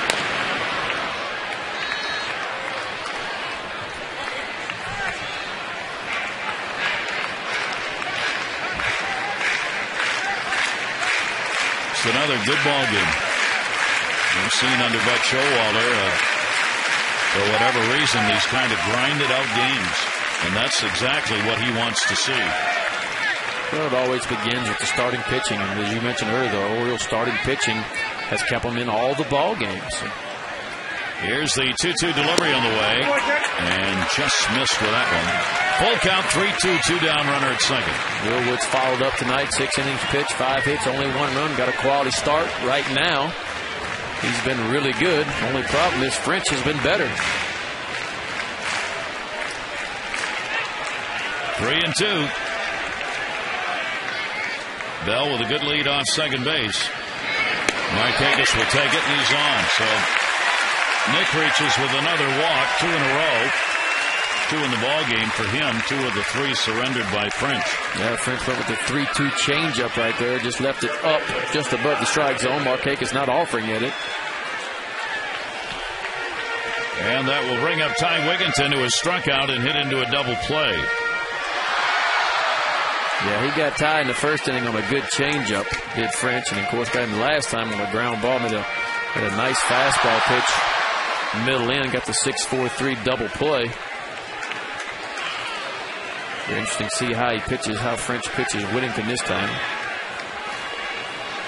Markakis getting his 60th walk of the year is on at first. Bell at second, 2 down. And the pitch is a strike as French continues to stay away from Wigginton. So big moment here. The Orioles getting the first hit, first runner to second base in the ball game. Here in the 6th, they trail 1-0. And the RBI by Tuiasa Sopo. Pitch will miss outside, 1-1. Fastball away for strike one. Changeup just off the outside part. Ball 1. Wigginton hitting .296 against the M's this year with a home run and a couple of RBIs. 1-1 delivery to him. Ichiro. His real name is Suzuki, but no one will know it because it's not on his uniform. No runs, 1 hit, no errors, and 2 are left on base. It remains 1-0 Mariners.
Mariners 1-5-0. The Orioles 0-1-0. Man's ready to do battle. Nice. Just go home and wash his face. Yeah, nice and neat though. nice and neat. Yeah, Neat. Good color. Orange, top right, bottom right. Good paint job. Yeah. Feel like I ought to toot 2 horns there.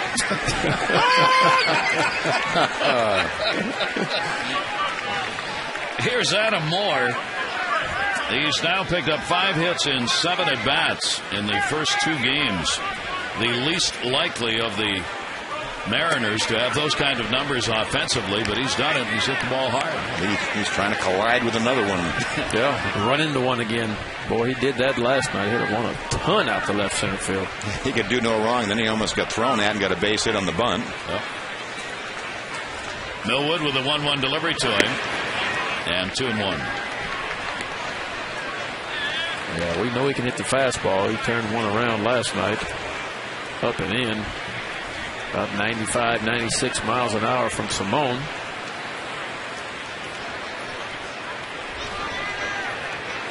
Here's the 2-1 delivery by Millwood to him, and a chopper to short is Turris. 1 down, 7th inning. This copyrighted telecast presented by authority of the Orioles may not be reproduced or retransmitted in any form, and the accounts and descriptions of this game may not be disseminated without the express written consent of the Orioles. Camden Yards, the site, 2nd game, 3-game set. Seattle leading it by a score of 1-0 after the Orioles came away with an impressive walk-off, their 10th of the year last night. Both teams scored in the 10th inning. The Orioles won it in the 11th on a bunt RBI base hit by Adam Jones. And Millwood will miss outside. Tuiasa Sopo, the RBI, 5th inning when Moore led it off with a single. And he delivered the double that drove in the Lone run on the board.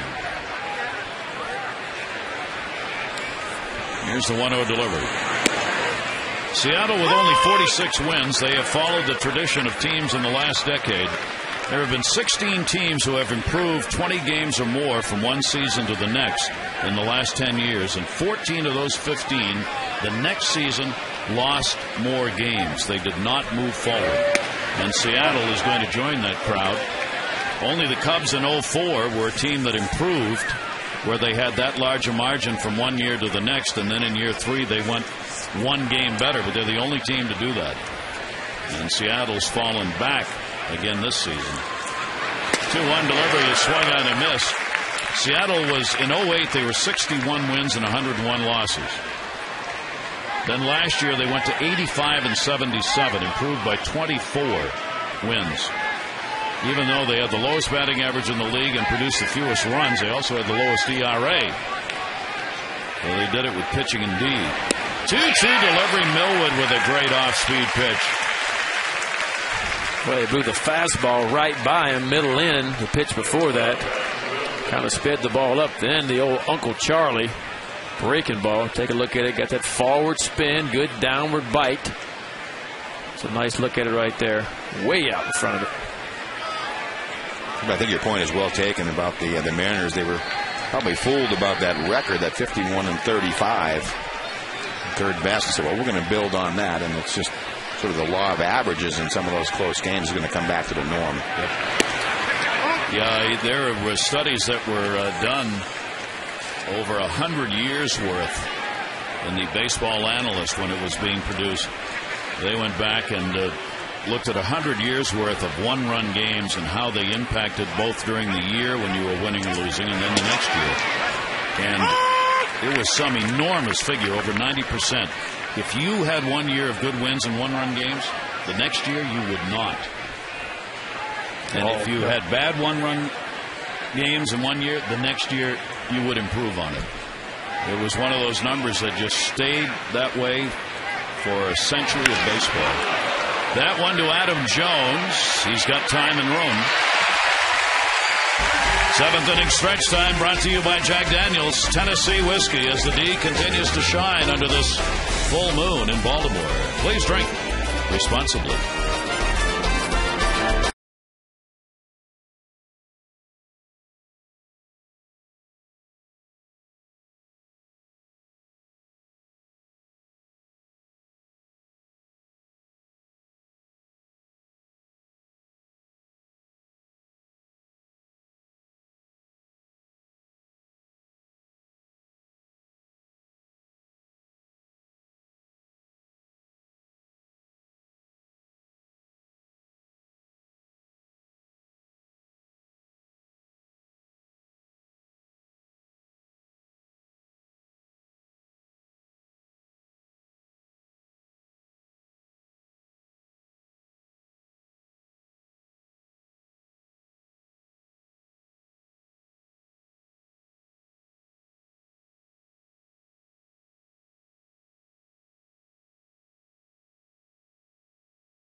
On in this game, changing speeds, giving him the rocking chair.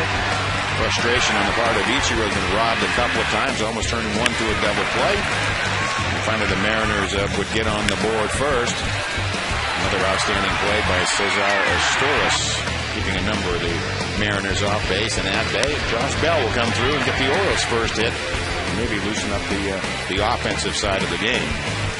So here into the bottom of the seventh, the Orioles with just one hit, but very much into the game. Millwood, outstanding, 7 innings of work, but again, no run support to work with. Tuiasa Sopo, the RBI double, and French has been nothing short of outstanding for the Mariners. I wonder if they've ever done a research study on run support. You know, if you're really bad like Millwood has been this year, Guthrie, I wonder if it turns around the next year for you. Or if you're doomed to have poor run support for the rest of your life. I mean, that's something you want to know if you're a pitcher. Yeah. So you can find some more. Well, you can prepare yourself for take a year off. Yeah. Take a year off and change the trend. Go to Japan change or Korea for a year. Try something. Yeah. Luke Scott, first ball hitting to center. Gutierrez. I mean, I think of Zach Greinke in that regard. Yeah. Greinke has had a career of no run support now. He's played on some ball clubs that have not been very good offensively. And that's what really is an unfair barometer. If you're on a great team, it'd be interesting to see, how many pitchers' records are better than the team record that they're on. If you have a 60% winning percentage and you're playing for a team that has like the Yankees, a 70% winning record, but you spend your career with a team that's sub 500 and you're a 500 pitcher. Follow me? You're not paying attention, are you? You don't have any idea. You talking to me? Are you kidding? You talking to me? I was looking. Ben was looking. He had a quizzical look in his eye. I wondered if my mic was on. So it was like they've been known to turn it off. No, honest to God. Right, sure. We were enlisted. That's right. That's right. Thanks. Here's Adam Jones, 0 for 2. And a foul ball. Third base umpire Andy Fletcher. That one over the foul pole. That's why it was so tough to call, and it's such a long wait on this call. This is a moonshot. That camera angle pretty definitive. Clearly foul, but well struck. Another one of those change-up Oriole hitters are starting to dial it in. I mean, it's such a speed variation. You have to hit one or the other. You really can't sit on and try to defend against both. No, you got to look for it, and I think that's what they're starting to do. He's been throwing so many of them, has French here of late. I think Oriole hitters are starting to go up there in certain situations and just look for that off-speed pitch. 1 ball, 2 strike count. Adam Jones with his 6-game hit streak. The Orioles 1 hit. Clean single by Josh Bell in the 5th inning. See, just to show you, I was paying attention, Mr. Flanagan. Yes. I'm still trying to figure out. You said it was an unfair barometer. Yeah. Why was it unfair? Well, you mean with Greinke or with? Well, overall. Well, I'm just saying, if you're playing for a great team and you're starting pitchers, if someone can get lost that you're not as good, let's say as a Zach Greinke, okay, your record may be better playing for a team that's well above 500 and a team that's 500. But the run support part of it is valid. Oh, absolutely, okay. Absolutely. All right. Yeah. See, Ben, I've got it. I had to configure that to make him believe you were actually listening. So. I mean, run support's so important. Every year you can take a guy, that wins a Cy Young. You can compare somebody down the line that didn't get the run support. Maybe same amount of innings, same amount of hits, innings, pitch, strikeouts, for walks. ERA real similar, but, got 8 or 10 less wins because of run support. Joe Morgan had a response to that because I've talked about that with him sometimes. And Joe would always say, I don't want to hear it. Go out there and shut them out then if we're not scoring any runs. You can't lose if you get 1, right? And if we got 2, you shut them out, give up lose. 1. Right. I don't want to hear about run support. Oh, no, that really is a no-no in the dugout. It is, yeah. If only it were that easy. Yeah. There's a shattered bat left field, and Tuyas Sosopo will get there. And there are 2 down and a couple of fly ball outs. Go behind the scenes with the Orioles on Facebook and Twitter. Visit Facebook.com/Orioles. Become a fan of the Birds. Receive the latest Orioles news and ticket offers. Then you can go to Twitter.com/Birdland Insider and follow the O's. Learn behind the scenes info from the communications department. All the Birdland news you need is just away. 1-0 lead and 2 down, nobody on here. Felix P.A. is flying out and grounded out. Adam ball, Figgins on a hop. Boy, French is some impressive. We've completed 7. He's given up just 1 hit and just 1 run on the board.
Donald, Amber Theo Harris, and Gary Thorne. Great to have you with us. Heck of a game here in Oseland. 1-0. Kevin Millwood singing the refrain. I've heard this song before. 1-0 going to the 8th inning. So he's just trying to hang on, stay around long enough for the Orioles offense to get a couple of runs. Here's Ichiro. 3 fly ball outs, including 2 spectacular plays, one by PA and one by Jones. He had 94 pitches thrown by Kevin Millwood. Clearly this is his best game in a while.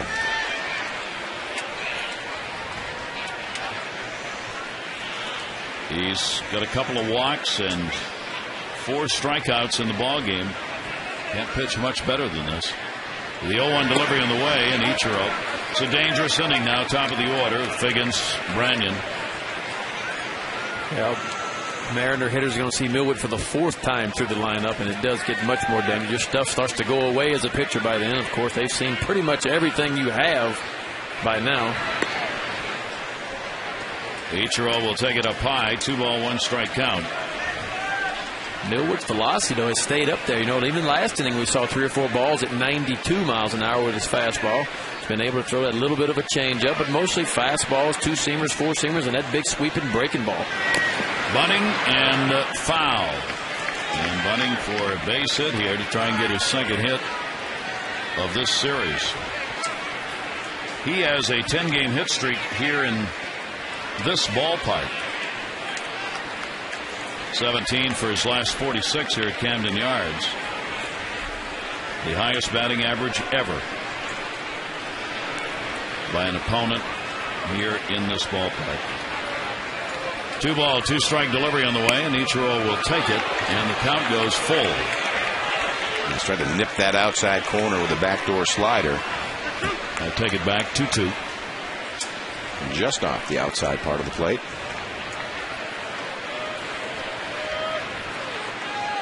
2-2 delivery, and Ichiro will chop that one. Roberts, and he couldn't get the ball out of the glove. Ichiro is on as Brian reached in, knew he had to hurry, and that's what speed does. Yeah, you have to catch it cleanly. He just chops at it, and again, he's the master of the infield hit. I think he has close to 500 in his career. But you can also see Brian playing with a taped-up right hand. Ichiro's used to this. Wow.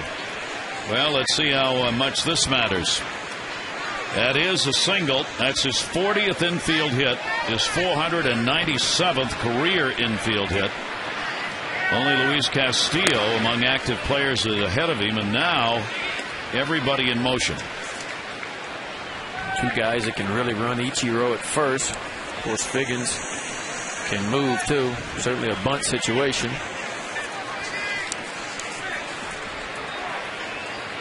Figgins has 10 sacrifices. He leads the ball club. Bell is in at 3rd. Ichiro back to the bag. Well, Millwood's going to do a nice job like he always does. He's going to hold the ball. He's going to quick pitch Ichiro, try to keep him close. Ichiro, 29 stolen bases, is the 8th most in the league. He and Figgins are in the top 10 in stolen bases. There's the square around, up high though, 2-0. And that's what you got to watch out for as a starting pitcher. Anytime you start trying to be so fast, so quick to home plate to give your catcher an opportunity to throw somebody out, lots of times you get in a hurry and you rush those first 2 balls way up and out of the strike zone. Figgins trying to give you an out, trying to get that sacrifice bunt down. I don't know if he'll do it 2-0, but Ichiro's got a pretty good lead over there at first base. Runner not going, and bunted foul.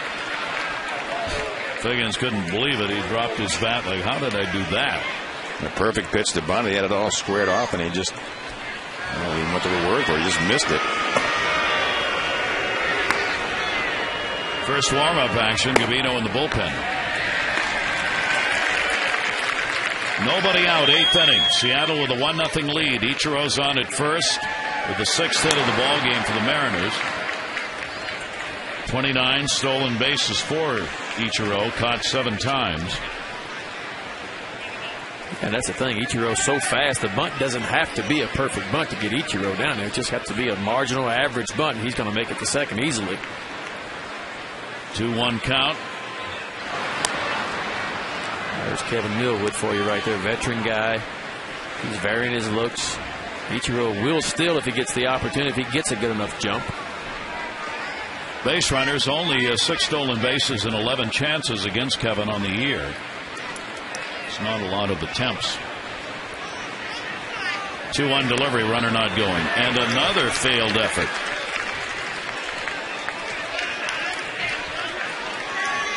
Well, disappointing for Seattle and Figgins not getting those 2 opportunities down right there. Just a sacrifice bunt is all it is. Bell will, for the moment at least, play even with the bag at third. Not willing to surrender the ground in case he tries to bunt with a 2-2 count. See if Ichiro goes here. 2-2. Runner not going, and a chopper. Brian Roberts, redemption. There's 1 and 2. Double play as Figgins does not get the bunt down and then hits into a double play. Don't get any words for that. I mean, Seattle, that's tough for them. 2 opportunities, can't get it down. Roberts, nice job. Good flip to his Torres right there, and his Torres rolls it over quickly to Whittington. And doubles up Figgins. So the importance of execution right there, and when it doesn't happen, what it can lead to. So 2 down for Millwood here in the 8th. Russell Branyan, he has flied out twice and struck out, and with 2 down, nobody on in the 8th inning, he'll be going for downtown here. Yeah, I think he goes for downtown. That's usually batting practice or on the team bus. Or? Say, when he steps out of the dugout, he's thinking downtown, I believe. He's thinking warehouse. Branyan with that big bat. This is game number 31 since coming over to Seattle. He's had 6 of his 16 home runs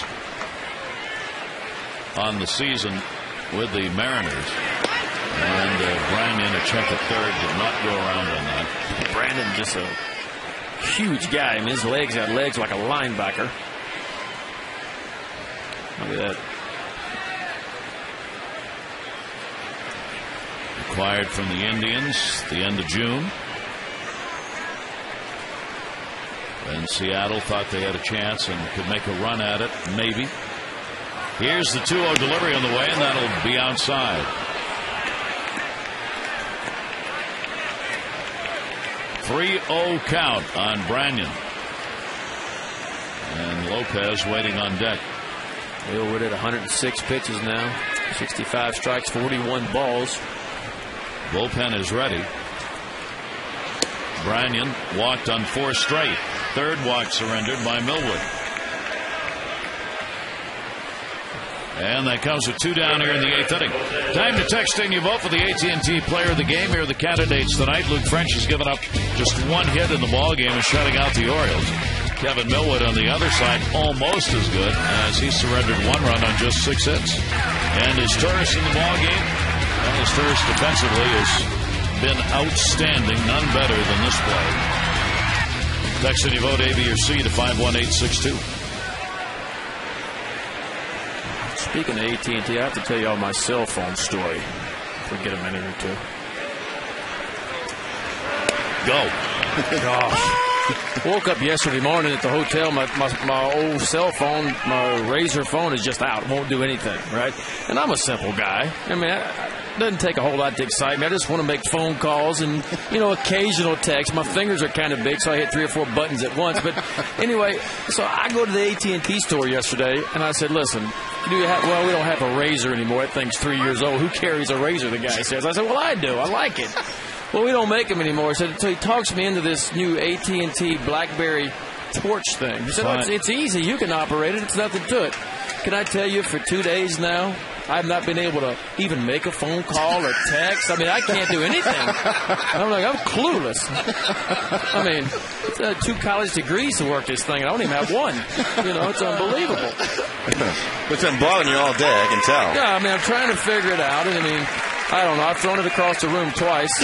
That could be one reason. Well, no, it's working. I just can't figure it out. Of course, they say, it's the new phone. It's the new greatest thing. And except it doesn't work. The bad news is, I ask everybody yesterday, nobody has one in the entire Baltimore area except me. So that's why nobody can call it. That's right. Nobody can help me with it either. Mike can help you. Mike, yeah, I can, because my razor is actually a phone. Oh, my gosh. I just want to make a phone call every now and then. Call home or something. Lopez, that one not deep. Bermuda Triangle, but his Taurus is going to be there to put it away. Have you called your mother today? If not, we suggest I haven't. you don't call Ben.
What a ball game, 1-0. The Mariners on top, bottom of the 8th inning. Tomorrow, the series finale. Jeremy Guthrie on the mound against David Pauly.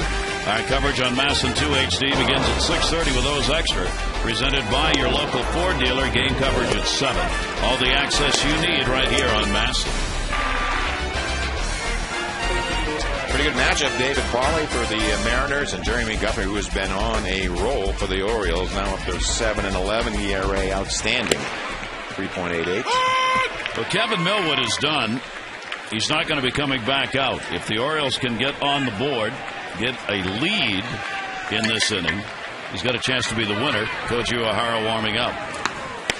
If they can get one, it will at least take him off the hook as the starter. It's the first time Kevin Millwood has gone that deep into the game with that fewer runs and only 6 hits of 8 innings worth of work. He really had it going tonight. I mean, located his fastball well, was able to make some big pitches when he had to, even behind the count. Had the big sweeping breaking ball going through a little changeup from time to time. Matt Wieters on a check swing, and that's the kind of frustration you've seen from Oriole hitters on that changeup tonight. Yeah, boy, has it ever been good. French's changeup just outstanding. Not really a pitch you can adjust to, as you guys mentioned earlier. Almost a pitch you just got to go up and look for. Hard to do at 2 strikes, though. 2 strikes, all bets are off. You just got to try to put the ball in play. Wieters will foul it off. Matt's got a .320 average against the Mariners on the season. No home runs against him and an RBI, and he felt that foul ball.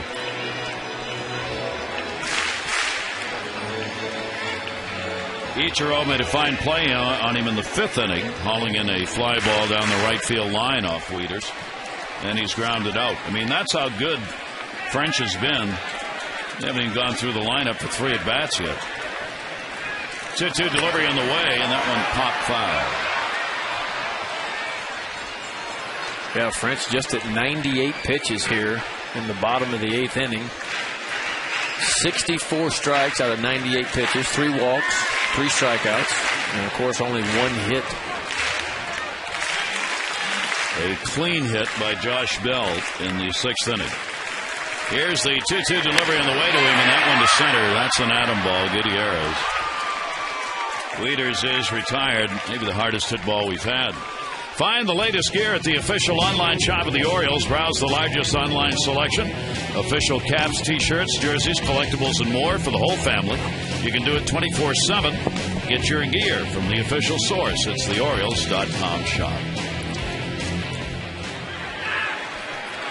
Oriole fans waiting for the offense to get it going here, and that's the third, and right at Lopez. The Orioles are starting to strike it hard, unfortunately. Like you said, Adam Ball's right, 2 of them.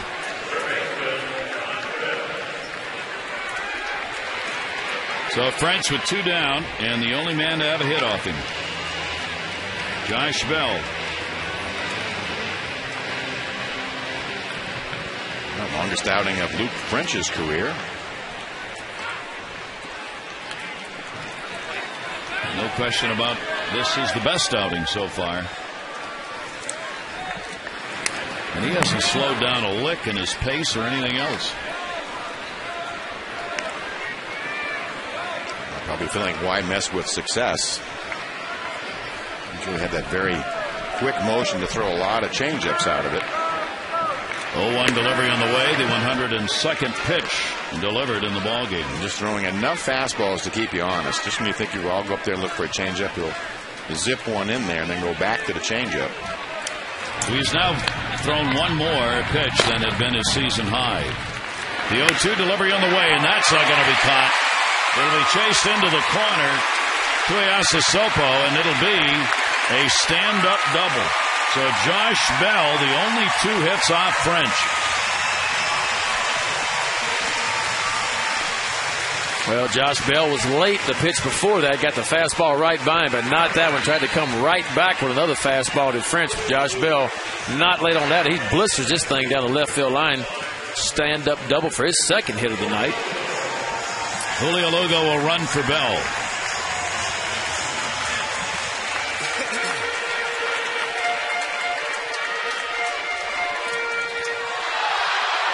So as the Orioles did in the ball game last night, coming through when there were 2 down, they'll try and do it again here. Brian Roberts an 0 for 3, 1 for 8 in the series. Well, that's 3 balls in a row struck hard by Oriole hitters. Off of French. Wieters had a hard line shot to center field. Of course, as Torres lined out third base over Lopez, and then Josh Bell roped a double down the left field line.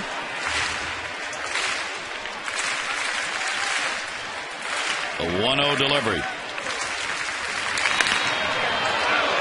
Look out. Right off the meshing in front of the Orioles bench. There's Bell. He's been the only one who's found a way to pick up the base hit off Luke French. Now he'll watch and see if the Orioles can take advantage of it here in the 8th inning and at least get the ball game tied up. With the Orioles hitting .330 with runners in scoring position in the last 14 ball games. And there's a great play, Wilson. And the runner will stop at third, but it saves a run. Roberts will get a base hit, but the run will not score. How about that play by Wilson just to get a glove on? Of course, saved the run by knocking it down. You see him go up the middle, knocks it down. Of course, once he bobbled it right there, no chance. Great play just to keep it in front right there. You see Lugo would have scored easily if that ball would have got through to the outfield. So Luke French giving up 2 hits here in this inning after surrendering only 1 for the rest of the ball game, and that'll be it. Darren Brown, the manager, is on his way out as the Orioles have runners on at first and third with 2 away. And what an effort by Luke French in this ball game. Brandon League will come on. Seattle leads it 1-0.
now can preserve his work with only 3 hits, 7 2/3 innings.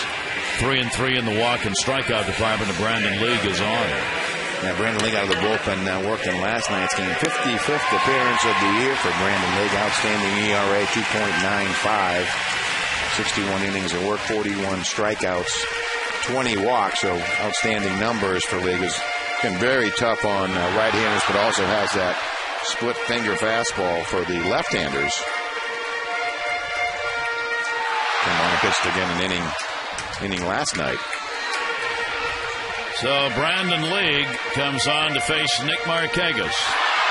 One of the few times you may see a manager bring a right-hander in to face a left-handed batter when you already have a lefty on the mound. But when you got Markakis with the second best average in the game against left-handed pitchers, that's what you do. Markakis actually singled off of him last night. 2 down, 1st and 3rd. The Orioles down a run. We are in the bottom half of the 8th inning. Brandon League has been outstanding out of the bullpen for this team. Right-handers 1-0 delivery. Markakis, they got a force at second. Going to go to first instead. And we'll get the out there. No runs, 2 hits, no errors, and 2 are left on base.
What a ball game. 9th inning, 1-0. Only 3 hits for the Orioles. Their best chance in that last half inning with Ben McDonald and Mike Flanagan. This has just been a very good baseball game. Well, it has. I mean, Kevin Millwood was great tonight. 8 innings pitched, 6 hits, only 1 earned run.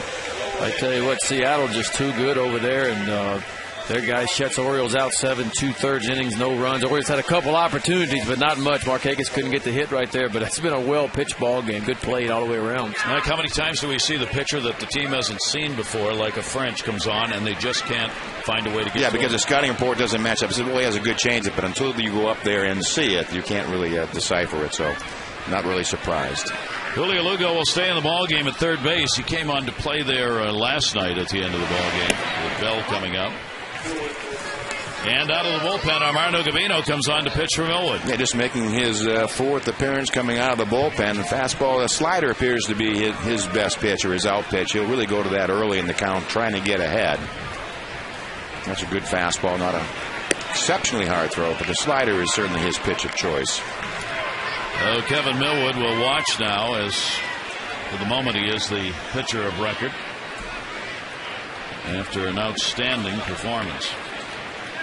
Gutierrez with a 2-0 count. He is single, 1 for 3 in the ball game. Gambino's delivery will be fouled straight back. Gutierrez trying to jump on it. We are in the 9th inning. 1-6-0 for the Mariners. 0-3-0 for the Orioles. Bear in mind, this Mariners pitching staff, their starters, second best ERA in the American League. And the French did no damage to those numbers tonight. And they certainly have pitched well against the American League East all year long. Takes it up high, 3-1. Another slider, 2-1. So again, he's more comfortable throwing a slider than many fastball counts. But both sides doing a nice job over, I think, the last 15 innings or so in this series. Each team has scored just 2 runs. Aaron Brown looking for his 5th win as the interim manager. 3-1 delivery. Gutierrez will foul it off, 3-2.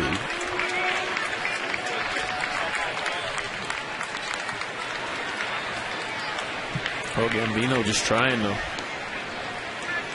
keep them close. Got to shut them out. Give the Orioles a chance for yet another late inning win.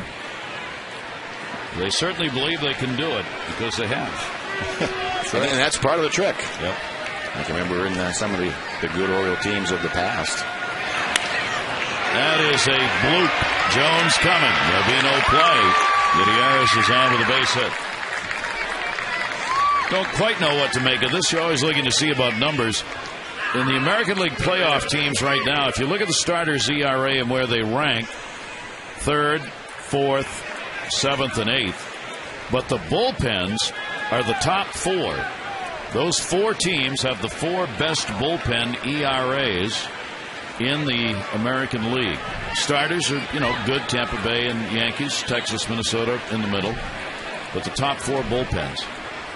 Does that mean anything? Yeah, well, it'd be interesting. I mean, I think the low ERAs, again, we talked about it last night, about team ERAs under 4. When your starters are having their team ERA under 4, probably means they're running deeper in the ball games, which helps your bullpen function better. And once it can get, on that sort of day-to-day rotation when they're getting enough rest, I think you can have a consistent bullpen. I think you can get out of whack when your starters are inconsistent. So I think you can be, sort of maybe middle-of-the-road ERA, and it'll really help your bullpen. Casey Kochman, the 0-1 delivery to him, and the Orioles have certainly seen over the last few years the problems of starters not going deep, and bullpens get overworked and break down in the end of the year. Absolutely. I mean, you can't run those guys out there over and over and over. I mean, eventually they're going to get tired. They're going to break down, and that's why starting pitching, it all begins with the starting pitchers. I mean, so much of it, getting it deep in the ball games, keeping your team close. A lot of that depends on the starting pitchers, and of course they can help save the relievers as well. 1 ball, 1 strikeout, runner at first base, nobody out, and Kochman will take it away. What happens when your starters go short and then they're knocked out early in a ball game? The manager, the first thing that goes through his mind is, how am I going to get 7 more innings out of my bullpen in this game without affecting tomorrow? So you're really not thinking about winning. It's just bullpen management. But when you have the lead or close or a tie ball game like this one, really is better. The bullpen will be better managed. I think Buck did a terrific job last night weaving his way through those innings. In the past we've seen a reliever come in and pitch 1 inning, then he's done. Next reliever come in and pitch an inning. But most of those relief appearances last night were mid-inning. I think that was very telling. Almost surprised Wigginton on the throw over. Gutierrez, the base runner. He does have speed. And that's a pretty good lead. And you want the first base coach to be going back, too. You don't want him to be cheating up. 2 ball, 1 strike count. Here's the long hold. And a breaking ball that's going to miss inside. And the Ewing and eyeing here, it's 3-1. That's a good breaking ball right there. We've seen that. Likes to throw that breaking ball behind the count. Fastball counts. 2 batters tonight seen that breaking ball several times behind the count. Gambino, 3-1. We're in the 9th of a 1-run ball game, with the Mariners trying to add to it in the top half. Gambino with a 3-1. Runner goes, and ball 4. So the first 2 are on here in the 9th inning. The Orioles this season, you can see in 1-run ball games, 2nd best number. The extra inning ball games, the best number. And comeback wins, they are 6th. Those are strong performances in tough situations. Unfortunately, there have been too many of the other games where they have simply been 2, 3 or more run differential. Yeah, outscored by too great an amount. But when the games have been close, they've done extremely well, and that's part of the philosophy they've had, I think, with Buck Showalter going forward. The importance of the single out, keep the games close, give yourself a chance to win. There's the manager on the phone with the pitching coach, Rick Kranitz, coming out to the mound. Getting somebody up out there. Looks like Albers. He also pitched last night. So runners at first and second.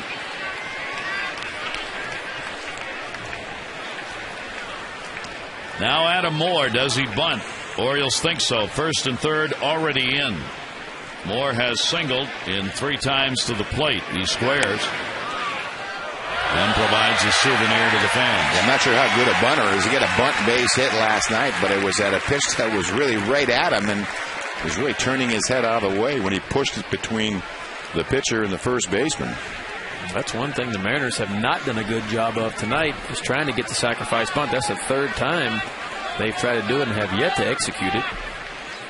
He has no sacrifices on the year. The Orioles charging, and again doesn't get it down. And that was another very poor attempt. Yeah, I mean, that's a ball. It's not even a strike. I mean, that ball's down below the strike zone. Bat should be pulled back for ball 1 right there. Yeah, you're not going to fool anybody. Sort of went to the fake, then I'm going to swing, and then back to bunting. If you're bunting, just square around and get set. And get it down. That's right. Everybody knows it's going to happen. Put it down. Doesn't matter if they know. If you execute it, it's going to serve its purpose. He only had 4 sacrifices in 4 years in the minors. Here's the 0-2 delivery, and he's gone. Well, you can see why with those 2 bunt attempts. Not used to bunting a whole lot. Misses the 2 bunts and then just takes a fastball 90 miles an hour, just gets it right by him. There's a good look at it right there. Yep, ball just beats him. That's the thing when some of these hitters have failed to get the bunt down. There's been a negative result right after. We saw that with Figgins not getting it down. Next pitch, double play. Tuiasa Sopo now. He picked up the RBI in the 5th inning with a double. He's got runners at first and second with 1 away. Our 4th drive of the game. And looking for the only RBI in this one. 4th drive of the game to left center field. You see Millwood's reaction. Clear double, and again, not originally in the starting lineup. Yeah, Millwood missed his location with that. Tried to come inside with that ball. The ball in was on the inner third, but just didn't get it far enough inside where he wanted it. Of course, the result was a double, an RBI double in the gap. 0-1 the count. Tuiasa Sopo got that one. It is deep to left field and way back, and goodbye, home run. A 3 RBI homer. And it is his night, as it so often is, for the player who wasn't scheduled to play. Yeah, I'll tell you, breaking ball, take a look at it. Left, middle of the plate. And Tuiasa Sopo did not miss it. Right there on the sweet spot of the bat. That was a perfect look at it right there. That ball is way out to left center field.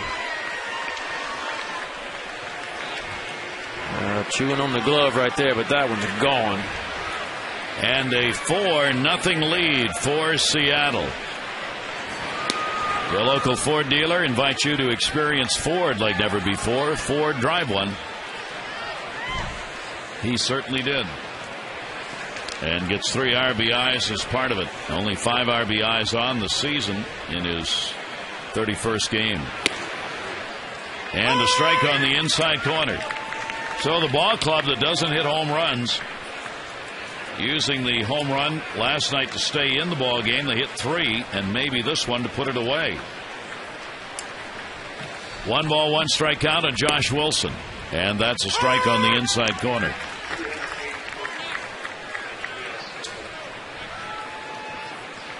Gambino surrendering home run number 2 in just 4 innings pitched.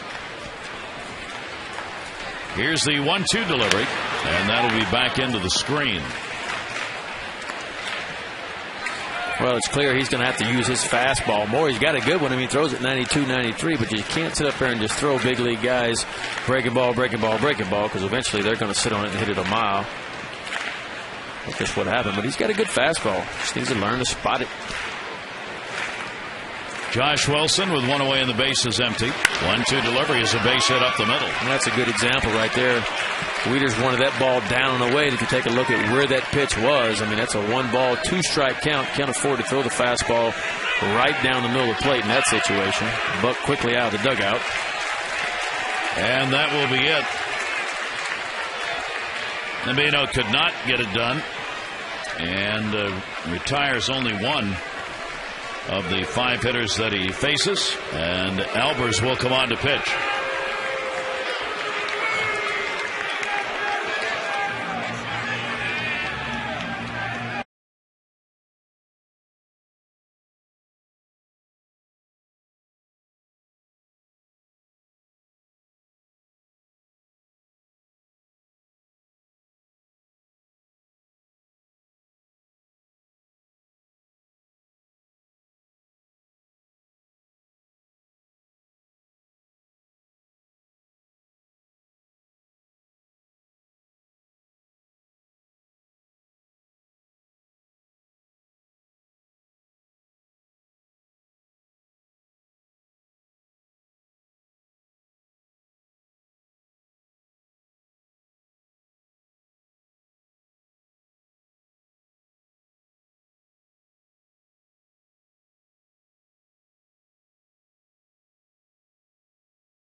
Inning as Nabino faced 5, gave up a couple of singles, a home run, and a walk, getting only 1 out. Yeah, we talked about his breaking ball and having problems with it, and with that, Matt Albers got the win in last night's game, pitched the 11th inning. Got fastball, sinker combination, slider. 58 innings of work, 56 hits along the way. It's really not about walks and strikeouts. It's about movement and location. When Albers is down and on the outside part of the plate to a left-hander or into a right-hander, is usually pretty successful. Runner on at first base, 1 away, and here's Ichiro. He delivered a single his last time up. And we'll take that pitch from Albers for a strike. Good hard breaking ball, backdoor breaking ball by Albers. Ichiro has faced Albers only once, 0 for 1. Trying to get a double play off Ichiro is not easy with the speed he's got. One of the things you do is try and hold that runner close, or at least get the force out on a ground ball. Ichiro's put the ball in the air tonight, though. 2 great plays in the outfield against him on 3 fly balls. And then the infield hit in the 8th inning. The 0-1 pitch. He tried to slap that over third base. Just missed. Like he was trying to steer it. He is so good at that. You know, that's what scares you about going away. Although the Orioles have had good success against Ichiro in this series, pitching him away, but it's been mostly up and away. But when you get it down away, so you're right, Mike. It's almost like he can just steer it right down the third base line for a double. 0-2 the count, 1 out. Looks like they're going out there again. See Wieters setting up off the plate, 0-2. Yeah, the whole series pretty much pitch him away, play him away. Right. If you look at PA, it's like he's sneaking in behind third base. Yeah, he's awfully shallow out there. It's an interesting defense because you're very shallow in left, and actually then Adam Jones in center's a little bit deeper, but the deepest is the right fielder, Markakis. Yeah, because when he does pull a ball, I mean, he can hit it a long way. I mean, he really can. Doesn't hit a ton of homers. Only got 3 on the season, but he can hit it. It is almost a straight line from left to right. It is. It's very unusual. Usually you sort of round with the ballpark. Yeah. 1 ball, 2 strike count. And Ichiro just punches that one into the gap in left center field. Runner's going to try and take third. Will do so easily, as PA will get it into second base. PA almost looked like Ichiro's got a couple of hits. He faked himself out there. PA tried to, he looked at third and then realized no chance and trying to get his balance back, ended up taking the tumble. Typical Ichiro right here. Fooled out in front a little bit, but keeps the bat back, and he can take some balls that most people can't. Here's a good fake right here. I'm going to fake it. No, I'm not. Okay. Well, he faked me out anyway. I'd have got thrown out.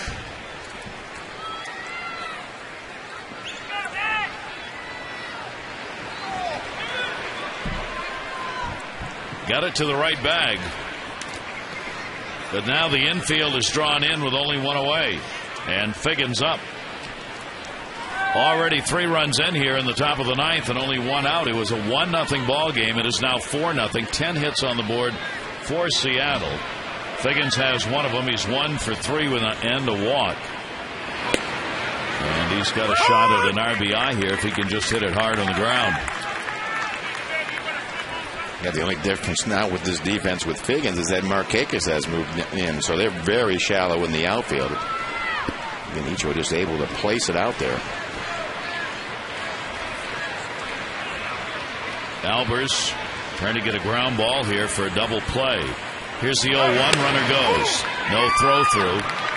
Ichiro will get a stolen base. 30th of the year. And that puts 2 in scoring position. With your infield drawn in like that, there's no way you can't get coverage even if you wanted to throw. So a smart play by Ichiro because they're giving you a base. 1 ball, 1 strike delivery on the way, and Figgins will foul it back 1-2. So a ball game very much in hand on both sides going to the 9th inning. Getting a little out of hand right now for the Orioles. And for Darren Brown's Mariners, big blow here to Iyasosopo with the home run for 3 RBIs. That's going to miss away. 2 balls, 2 strikes. That's really been the home run ball by the Mariners, kind of an unexpected part of their offense in the series so far. 4 home runs, 2 games. 2 ball, 2 strike count. Figgins 232 with runners in scoring position. And again fights it off. That's what Albers is trying to do in this situation. He's trying to either get the strikeout or a ground ball right to somebody in infield. Oriole infielders are in trying to cut that runoff at the plate.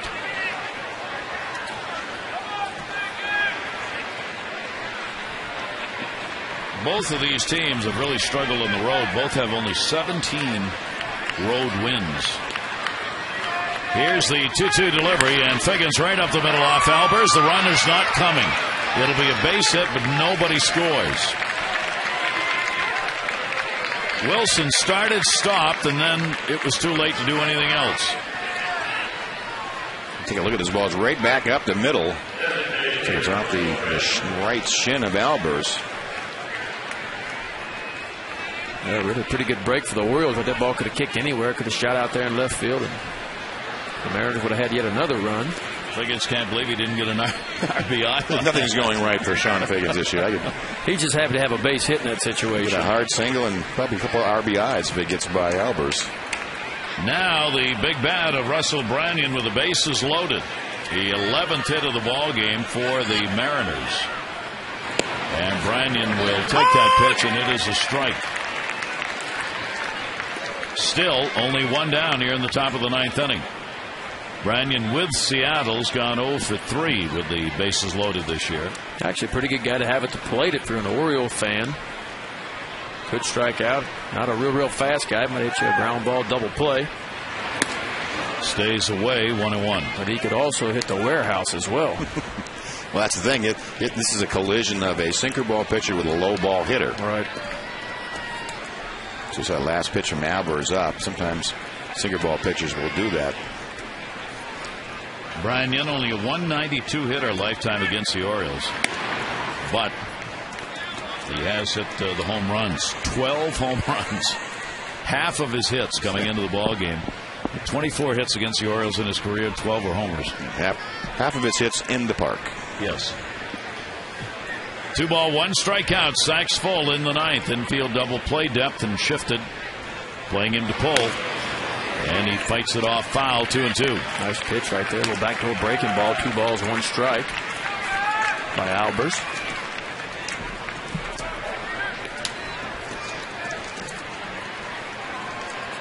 There were 8 innings, and then there's the ninth. That's the way this ball game has been. First 8, all about pitching, with 1 run in, and then came the ninth. 3 runs in so far. 2-2 delivery on the way, and Branyan takes it. And nowhere to put him. So a 3 ball, 2 strike count with 1 away. Josh Wilson, the lead runner. Ichiro is on at second base, and Figgins on at first. Good speed. Well, they threw him a 2-1 breaking ball to go 2-2. Now it's 3-2. Will he come with that breaking ball or go with the fastball? Branyan just tips it foul. Like a breaking ball.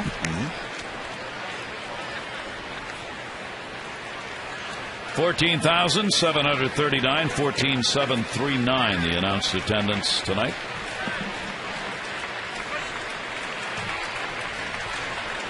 Runners again with their leads, and the second 3-2 pitch coming to Branyan.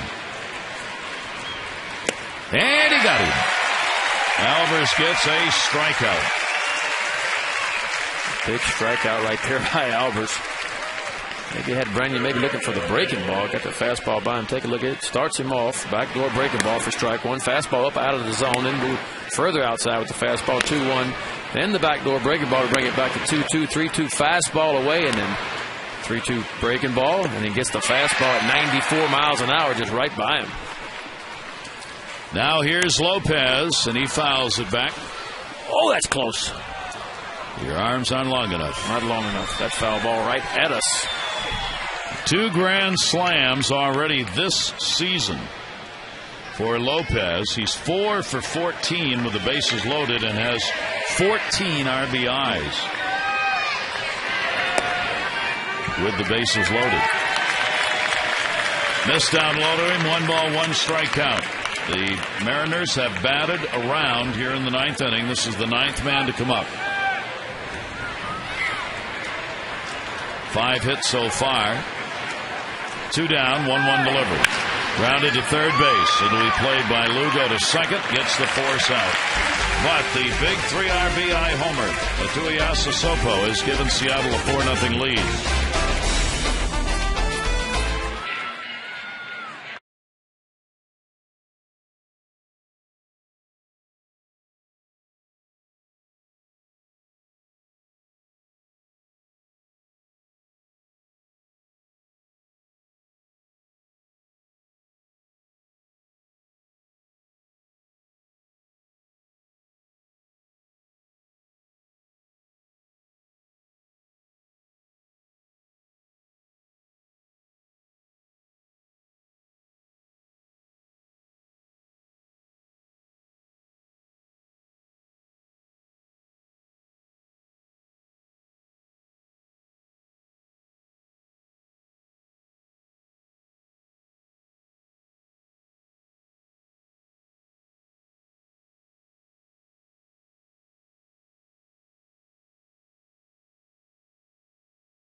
All right, Jim, the rally caps are on, and we'll see.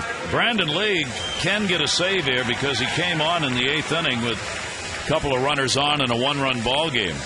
So he's got a shot at it. He's going to stay on. He's only 2 for 7 in save chances this year.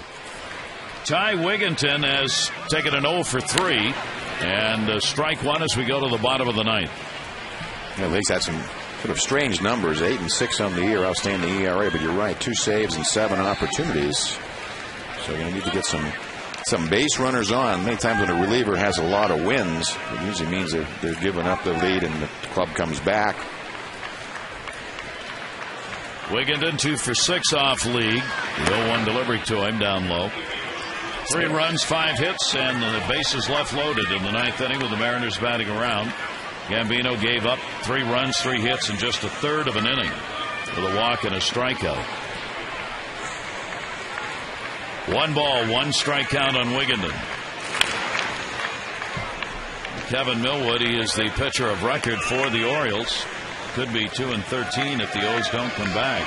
And Luke French could get his 2nd win of the season and the 6th of his major league career if Seattle hangs on to win it. 1 ball, 2 strike delivery. 1 down. Well, that was a nasty pitch right there. Kind of dropped an arm slot, did League. You saw that last fastball at 97, then comes back with looked like a splitter. That thing just diving down the way right there. That will bring up Luke Scott. A walk and an 0 for 2 in the ball game. Luke French, no runs, 3 hits, 7 2/3 innings. And now League on to try and finish it up. And an 0-1 count.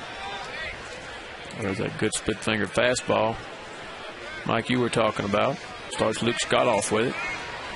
And that's his equalizer pitch for left-handers. Fastball sort of slider combination for the righties. Yeah, I mean, when you're hard. Fastball, yeah, 96, 97. Second base, Figgins. Bobbled it, but gets it. And there are 2 away in the ninth inning. Here's the voting on the AT&T player of the game so far. You can still cast your vote, A, B, or C, 51862. Results on the O's Extra post-game show. Yeah, Millwood. It's a shame. Looks like he's going to take yet another loss. And boy, was it ever a strong outing. 8 innings, only 1 run.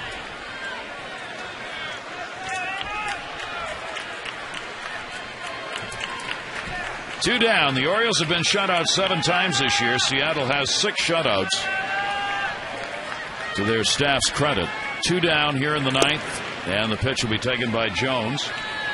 With that out by Luke Scott, his 17-game hit streak here at home has probably ended, as he's got an 0 for 3 in this ballgame. Adam Jones has a 6-game hit streak that he has not extended. He's gone 0 for 3. The Orioles did not get a hit until the 6th inning when Bell got a single. He'd get the 2nd hit, a double in the 8th, followed by a Roberts single, the best scoring chance. The Orioles would leave runners at 1st and 3rd in the 8th inning. When you have this kind of night, there's a lot of streaks that are going to come to an end tonight. Yeah. Brandon League sure looks like he's on tonight. Yeah, you might. Wow. 96, 97 with some sink to it. I mean, that thing's diving down. Nasty splitter to back it up with. 89, 90 mile an hour split finger fastball. And the 1-2 delivery on the way to Jones, and that's that. There it is, another splitter. Yeah, that's the kind of stuff you not only can you not hit it, it'll put you in a slump right there. So that one puts this one in the book. French wins at 2-3. Millwood 2-13 the water, and League gets his 3rd save as the Orioles are shut out 4-0, setting up the rubber match tomorrow. Jeremy Guthrie takes the mound against David Pauley. O's Extra, presented by your local Ford dealer, comes to you at 6:30 on Masson 2 HD, followed by game coverage at 7. For Mike Flanagan, Ben McDonald, and for Theo Harris and our great crew, I'm Gary Thorne. We bid you adieu from Camden Yards. This one goes to the Mariners as they win it 4-0. This has been a massive